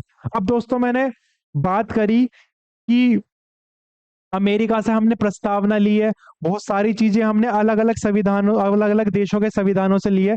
तो चलिए उस पर एक नजर मार लेते हैं कि कौन से स्रोत से यानी कौन कौन से देश के संविधान से हमने कौन कौन सा पार्ट लिया है। ठीक है, बट ठीक है, और आप जानते हैं ये बात, राजनीतिक में संविधान है वो सब क्या है, सर्वोपरि है, यानी संविधान से ऊपर कुछ नहीं है। ठीक है दोस्तों, चलिए दोस्तों देखते हैं कि हमने कहाँ कहाँ से मतलब कि किस देशों से हमने भारतीय संविधान का जो पार्ट है वो कहाँ कहाँ से लिए हैं। ठीक है, तो सबसे ज्यादा पार्ट कहाँ से लिया हमने, अमेरिका से। अमेरिका से क्या लिया, प्रस्तावना, आप जानते हैं, मैं आपको बता चुका हूँ। साथ ही मौलिक अधिकार हमने अमेरिका के संविधान से लिए हैं। आपको मौलिक अधिकार मैं बताऊंगा जो कि चैप्टर 3 यानी पार्ट 3 में आते हैं मौलिक अधिकार। ठीक है, 12 से 35 तक वो हम पढ़ेंगे। ठीक है, देन न्यायिक पुनरावलोकन है, संविधान की सर्वोच्चता है कि संविधान ही सर्वोपरि है, उससे ऊपर कुछ नहीं है। ठीक है, न्यायपालिका की स्वतंत्रता, की न्यायपालिका जुडिशरी बॉडी तो है गवर्नमेंट की, लेकिन वो एक स्वतंत्र संघ यानी स्वतंत्र, एक तरह से स्वतंत्र आयोग है जो कि जज लेजिस्लेशन और एग्जीक्यूटिव से अलग काम करेगा, बट इन तीनों की व्यवस्था की गई है इसमें अच्छे से। ठीक है, नेक्स्ट, निर्वाचन, राष्ट्रपति का निर्वाचन से ही महाभियोग की प्रक्रिया। महाभियोग होता है दोस्तों इम्पीचमेंट, आपने अगर सुना हो तो महाभियोग द्वारा राष्ट्रपति, उपराष्ट्रपति या जो जो न्यायपालिका का जज होता है, यानी जो सुप्रीम कोर्ट है, ठीक है, उसका जज होता है, उसको भी हटाया जा सकता है, किसके द्वारा, महाभियोग लगा करके। ठीक है, तो उसकी जो प्रक्रिया है वो हमने यहाँ से ली है। सेम है जी, उपराष्ट्रपति, इन सभी को ही हम महाभियोग द्वारा हटा सकते हैं, वो सारी प्रक्रिया हमने अमेरिका से ली है। ठीक है, आपात कानूनों का जो हमने लिया है कि आपात स्थिति में देश बेसिकली 3 तरह के आपातकाल लगते हैं। उस स्थिति में जो मौलिक अधिकार है वो सस्पेंड हो जाते हैं, है ना, क्योंकि क्या कहते हैं, जो फ्रीडम है लाइफ एंड लिबर्टी की, उसको आप खत्म नहीं कर सकते। ठीक है, तो उसको छोड़कर बाकी सबके सब संविधान में जो इतने भी मौलिक अधिकार यानी मानव अधिकार लिखे हुए हैं, उन सबको क्या कर दिया जाता है, उन सबको निरस्त कर दिया जाता है आपात के टाइम पे। ठीक है, तो वित्तीय आपात और इन सबको जो कानून उस आपात के टाइम पर लगते हैं, वो सब हमने कहाँ से लिए गए हैं, अमेरिका से। ठीक है, नेक्स्ट दोस्तों हमने ब्रिटेन से क्या लिया है, संसदात्मक शासन, की सांसद का शासन है, सांसद ही तो करता है भाई। लोकसभा में क्या है, सॉरी, सांसद में क्या आता है, लोकसभा और राज्यसभा। लोकसभा और राज्यसभा ही क्या करते हैं, जो ये विधेयक है वो पारित करते हैं, उस पर बहस होती है। ठीक है ना, वो सब चीज जो अधिनियम है वो सब यही लागू करते हैं, यानी यही बनाते हैं। ठीक है, इसकी संसाधन में शासन का, उसकी प्रणाली, साथ ही एकल नागरिकता। दोस्तों भारत में है ना, जो नागरिकता है वो एकल है, यानी अगर आप भारत के नागरिक है, आपने किसी और देश की नागरिकता जाकर के ले ली, तो आपकी भारत की नागरिकता वहीं कैंसिल हो जाएगी, क्योंकि भारत सिर्फ एक नागरिकता सपोर्ट करता है। ठीक है, कि आप सिर्फ नागरिक रहेंगे तो सिर्फ भारत के रहेंगे, वरना और किसी चीज का के नहीं रहेंगे। ठीक है, तो एकल नागरिकता भी हमने कहाँ से लिया है, ब्रिटेन से लिया है। विधि निर्माण की, सांसद विधि निर्माण की जो प्रक्रिया है वो किस तरह से होनी चाहिए, कि पहले विधेयक कहाँ पे पारित होता है, लोकसभा में आता है, उस पर डिस्कशन के बाद वो फिर राज्यसभा में जाता है, फिर वहां से पास होने के बाद राष्ट्रपति के पास जाता है, राष्ट्रपति के हस्ताक्षर होते ही वो एक अधिनियम बन जाता है। तो ये प्रक्रिया जो है वो हमने ब्रिटेन से ली है।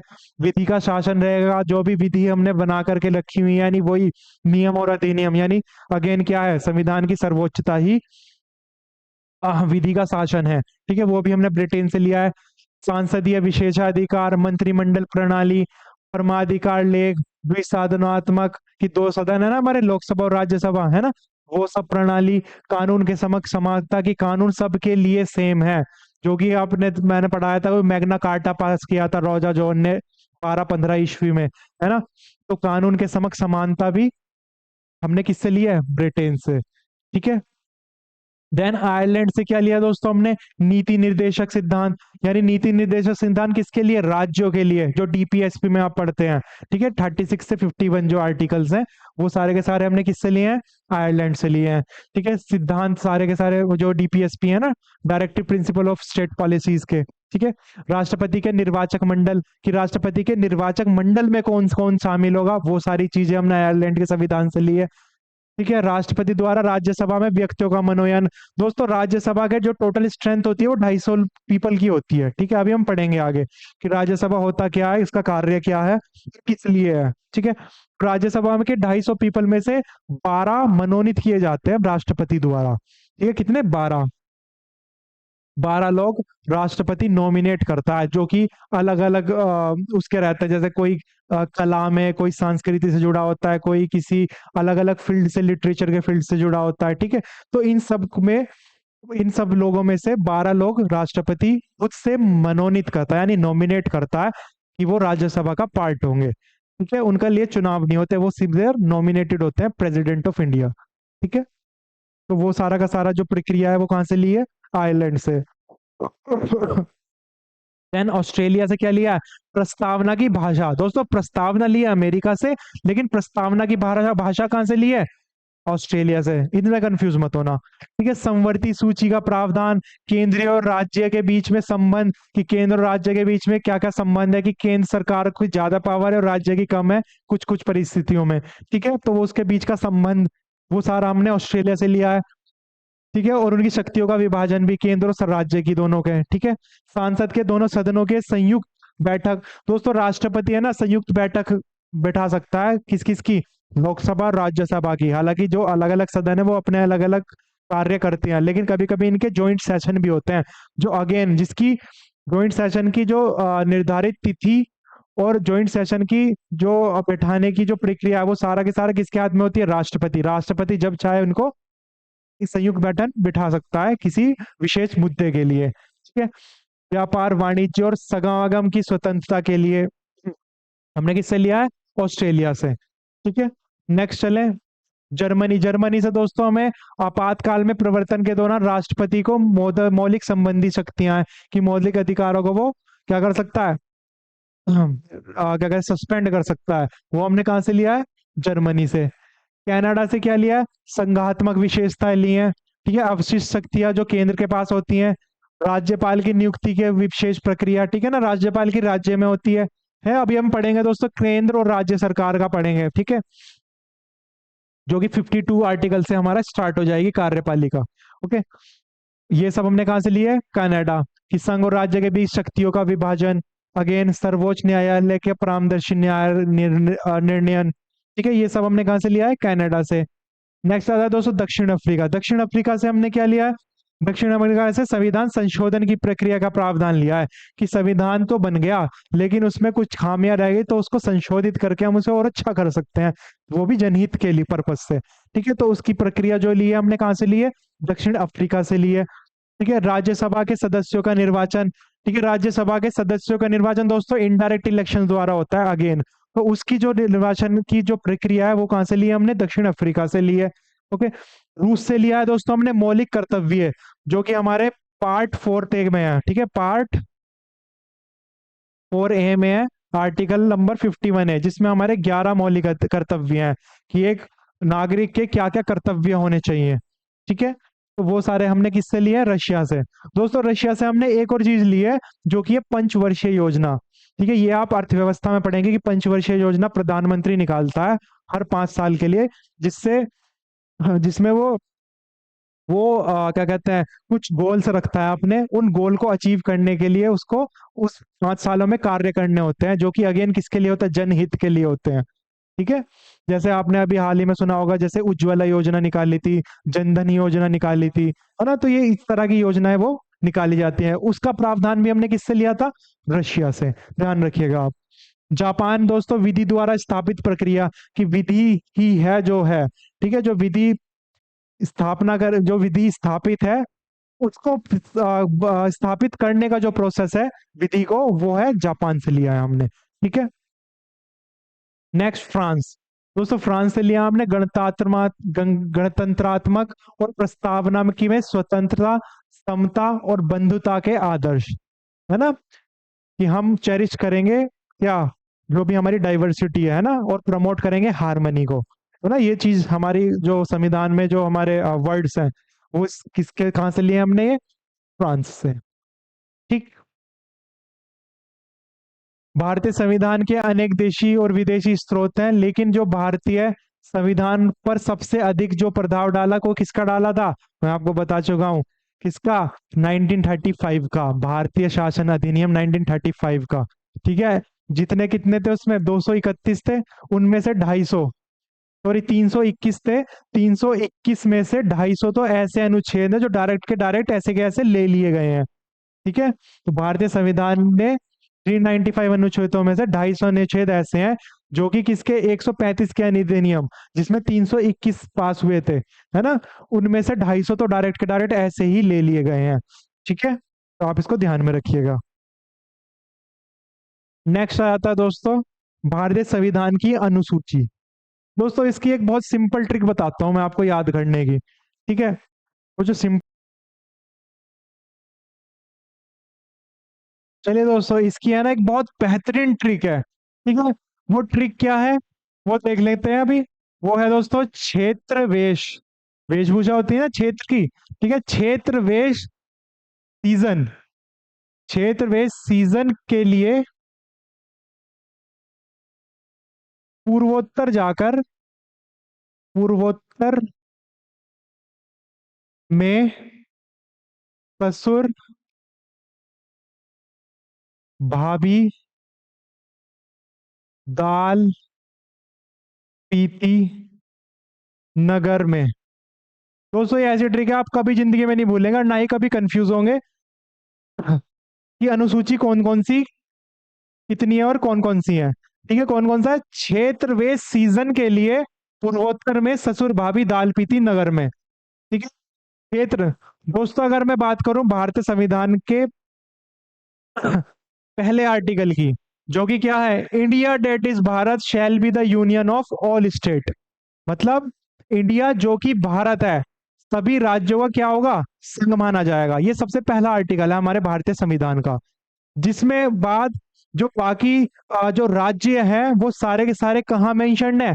अनुसूची एक में। ठीक है। ये हम क्या देख रहे हैं? अनुसूची तो देख रहे हैं, अनुसूची। ठीक है। तो अनुसूची पहले में क्या मेंशन्ड है? सभी राज्य लिखे हैं, उनके सारे के सभी के कैपिटल्स लिखी हैं, देन उसकी राज्य क्षेत्रफल लिखा है, उसकी सीमाएं लिखी है कि कहां से कहां तक है। ठीक है। वो सारे कोऑर्डिनेट्स लिखे हैं। तो क्षेत्र में क्या आ गए? सभी राज्य आ गए। ठीक है। तो राज्य सभी मेंशन कहाँ पे है? पहली अनुसूची में। ठीक है। क्षेत्र वे सीजन के लिए पूर्वोत्तर में ससुर भाभी दाल पीती नगर में, ये आपको याद रखना है। क्षेत्र से हो गए सभी राज्य है। वे से हो गए दोस्तों वेतन। दूसरी अनुसूची में क्या लिखा है? वेतन। दोस्तों वेतन किसका? जो भी ये राजनयिक होता है, जैसे राष्ट्रपति, उपराष्ट्रपति, प्रधानमंत्री, राज्यपाल, मंत्री परिषद, इन सबको जिस तरह से वेतन दिया जाता है वो सभी की सभी प्रक्रिया किसमें मेंशन है? दूसरी अनुसूची में। ठीक है। देन से हो गया शपथ। क्या हो गया दोस्तों? शपथ। ये तीसरी अनुसूची हो गई।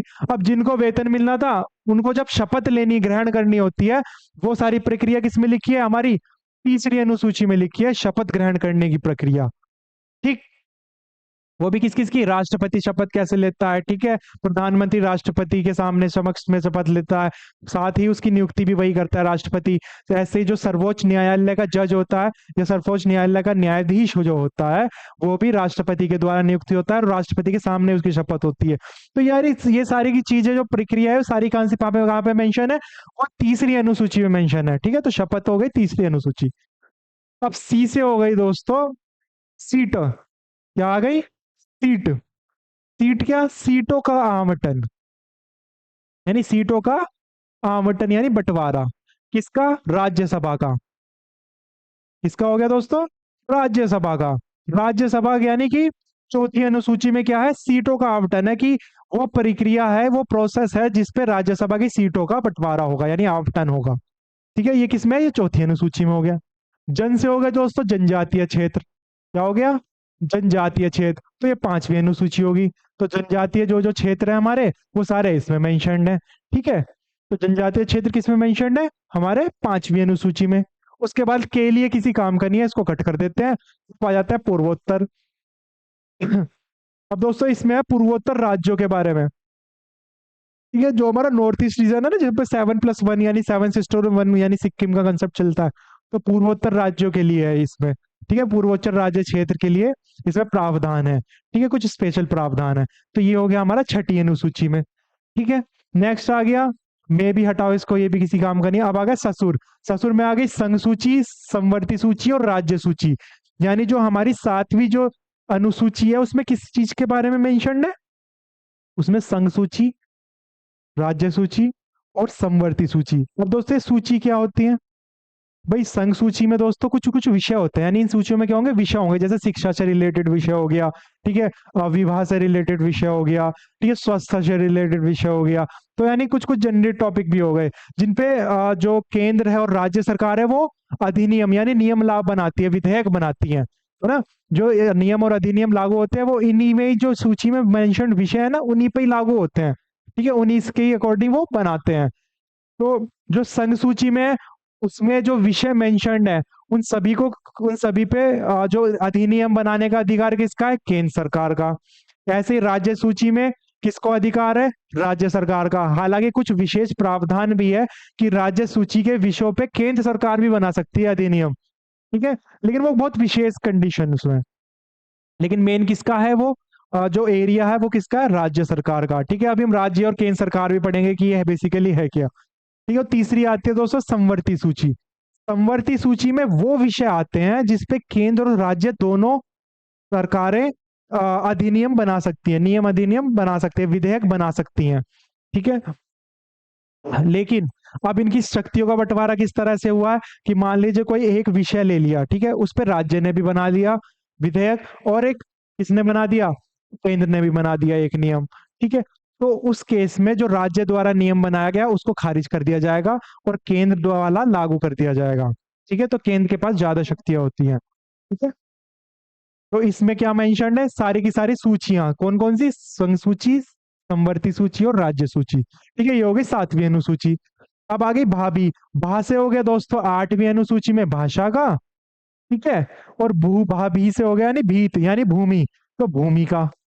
ठीक है, तो भूमि के बारे में कहाँ पे मिलता है हमें? नौवीं अनुसूची में। ठीक, तो भा से हो गया भाषा का, आठवीं अनुसूची। नौ से हो गया भूमि का। ठीक, दाल। दाल हो गया 10वीं अनुसूची। ये है दोस्तों दल बदल। क्या है ये? दल बदल। ठीक है, जो दल बदल की प्रतिक्रिया है वो 10वीं अनुसूची में है, कि जैसे कोई मंत्री, जैसे कोई कांग्रेस में वो दल बदल के दूसरे में चला जाए, बीजेपी में चला जाए, तो ये दल बदल की प्रक्रिया है वो 10वीं अनुसूची में है। ठीक है, पीती से हो गया दोस्तों पंचायती राज। तो 11वीं अनुसूची क्या हो गई? पंचायती राज की, है ना। पंचायती राज यानी ग्रामीण क्षेत्रों के लिए जो पंचायती राज की व्यवस्था की गई थी हमारे आर्टिकल 243 में, है ना, वो हम पढ़ेंगे आगे अभी। ठीक है, तो पंचायती राज हो गई 11वीं अनुसूची में। उसके बाद फिर एक नगर का भी स्वशासन होता है, जैसे नगर निगम बनते हैं जिसमें मेयर बनता है ना। तो ये नगर निगम, नगर स्वशासन के बारे में कहाँ पे दिया हुआ है? 12वीं अनुसूची में। तो ये आपकी 12 की 12 अनुसूची मेरे हिसाब से अब की हो गई होंगी। ठीक है, तो इसका एक बार ट्रिक और देख लेते हैं क्या है। क्षेत्र वे सीजन के लिए पूर्वोत्तर में ससुर भाभी दाल पीती नगर में। ठीक है, तो पहला क्या होगा? क्षेत्र से पहली अनुसूची, वेतन दूसरी अनुसूची, शपथ तीसरी अनुसूची। ठीक है, सीटों का आवंटन राज्यसभा के लिए मात्र, ठीक है, वो किसमें? चौथी अनुसूची।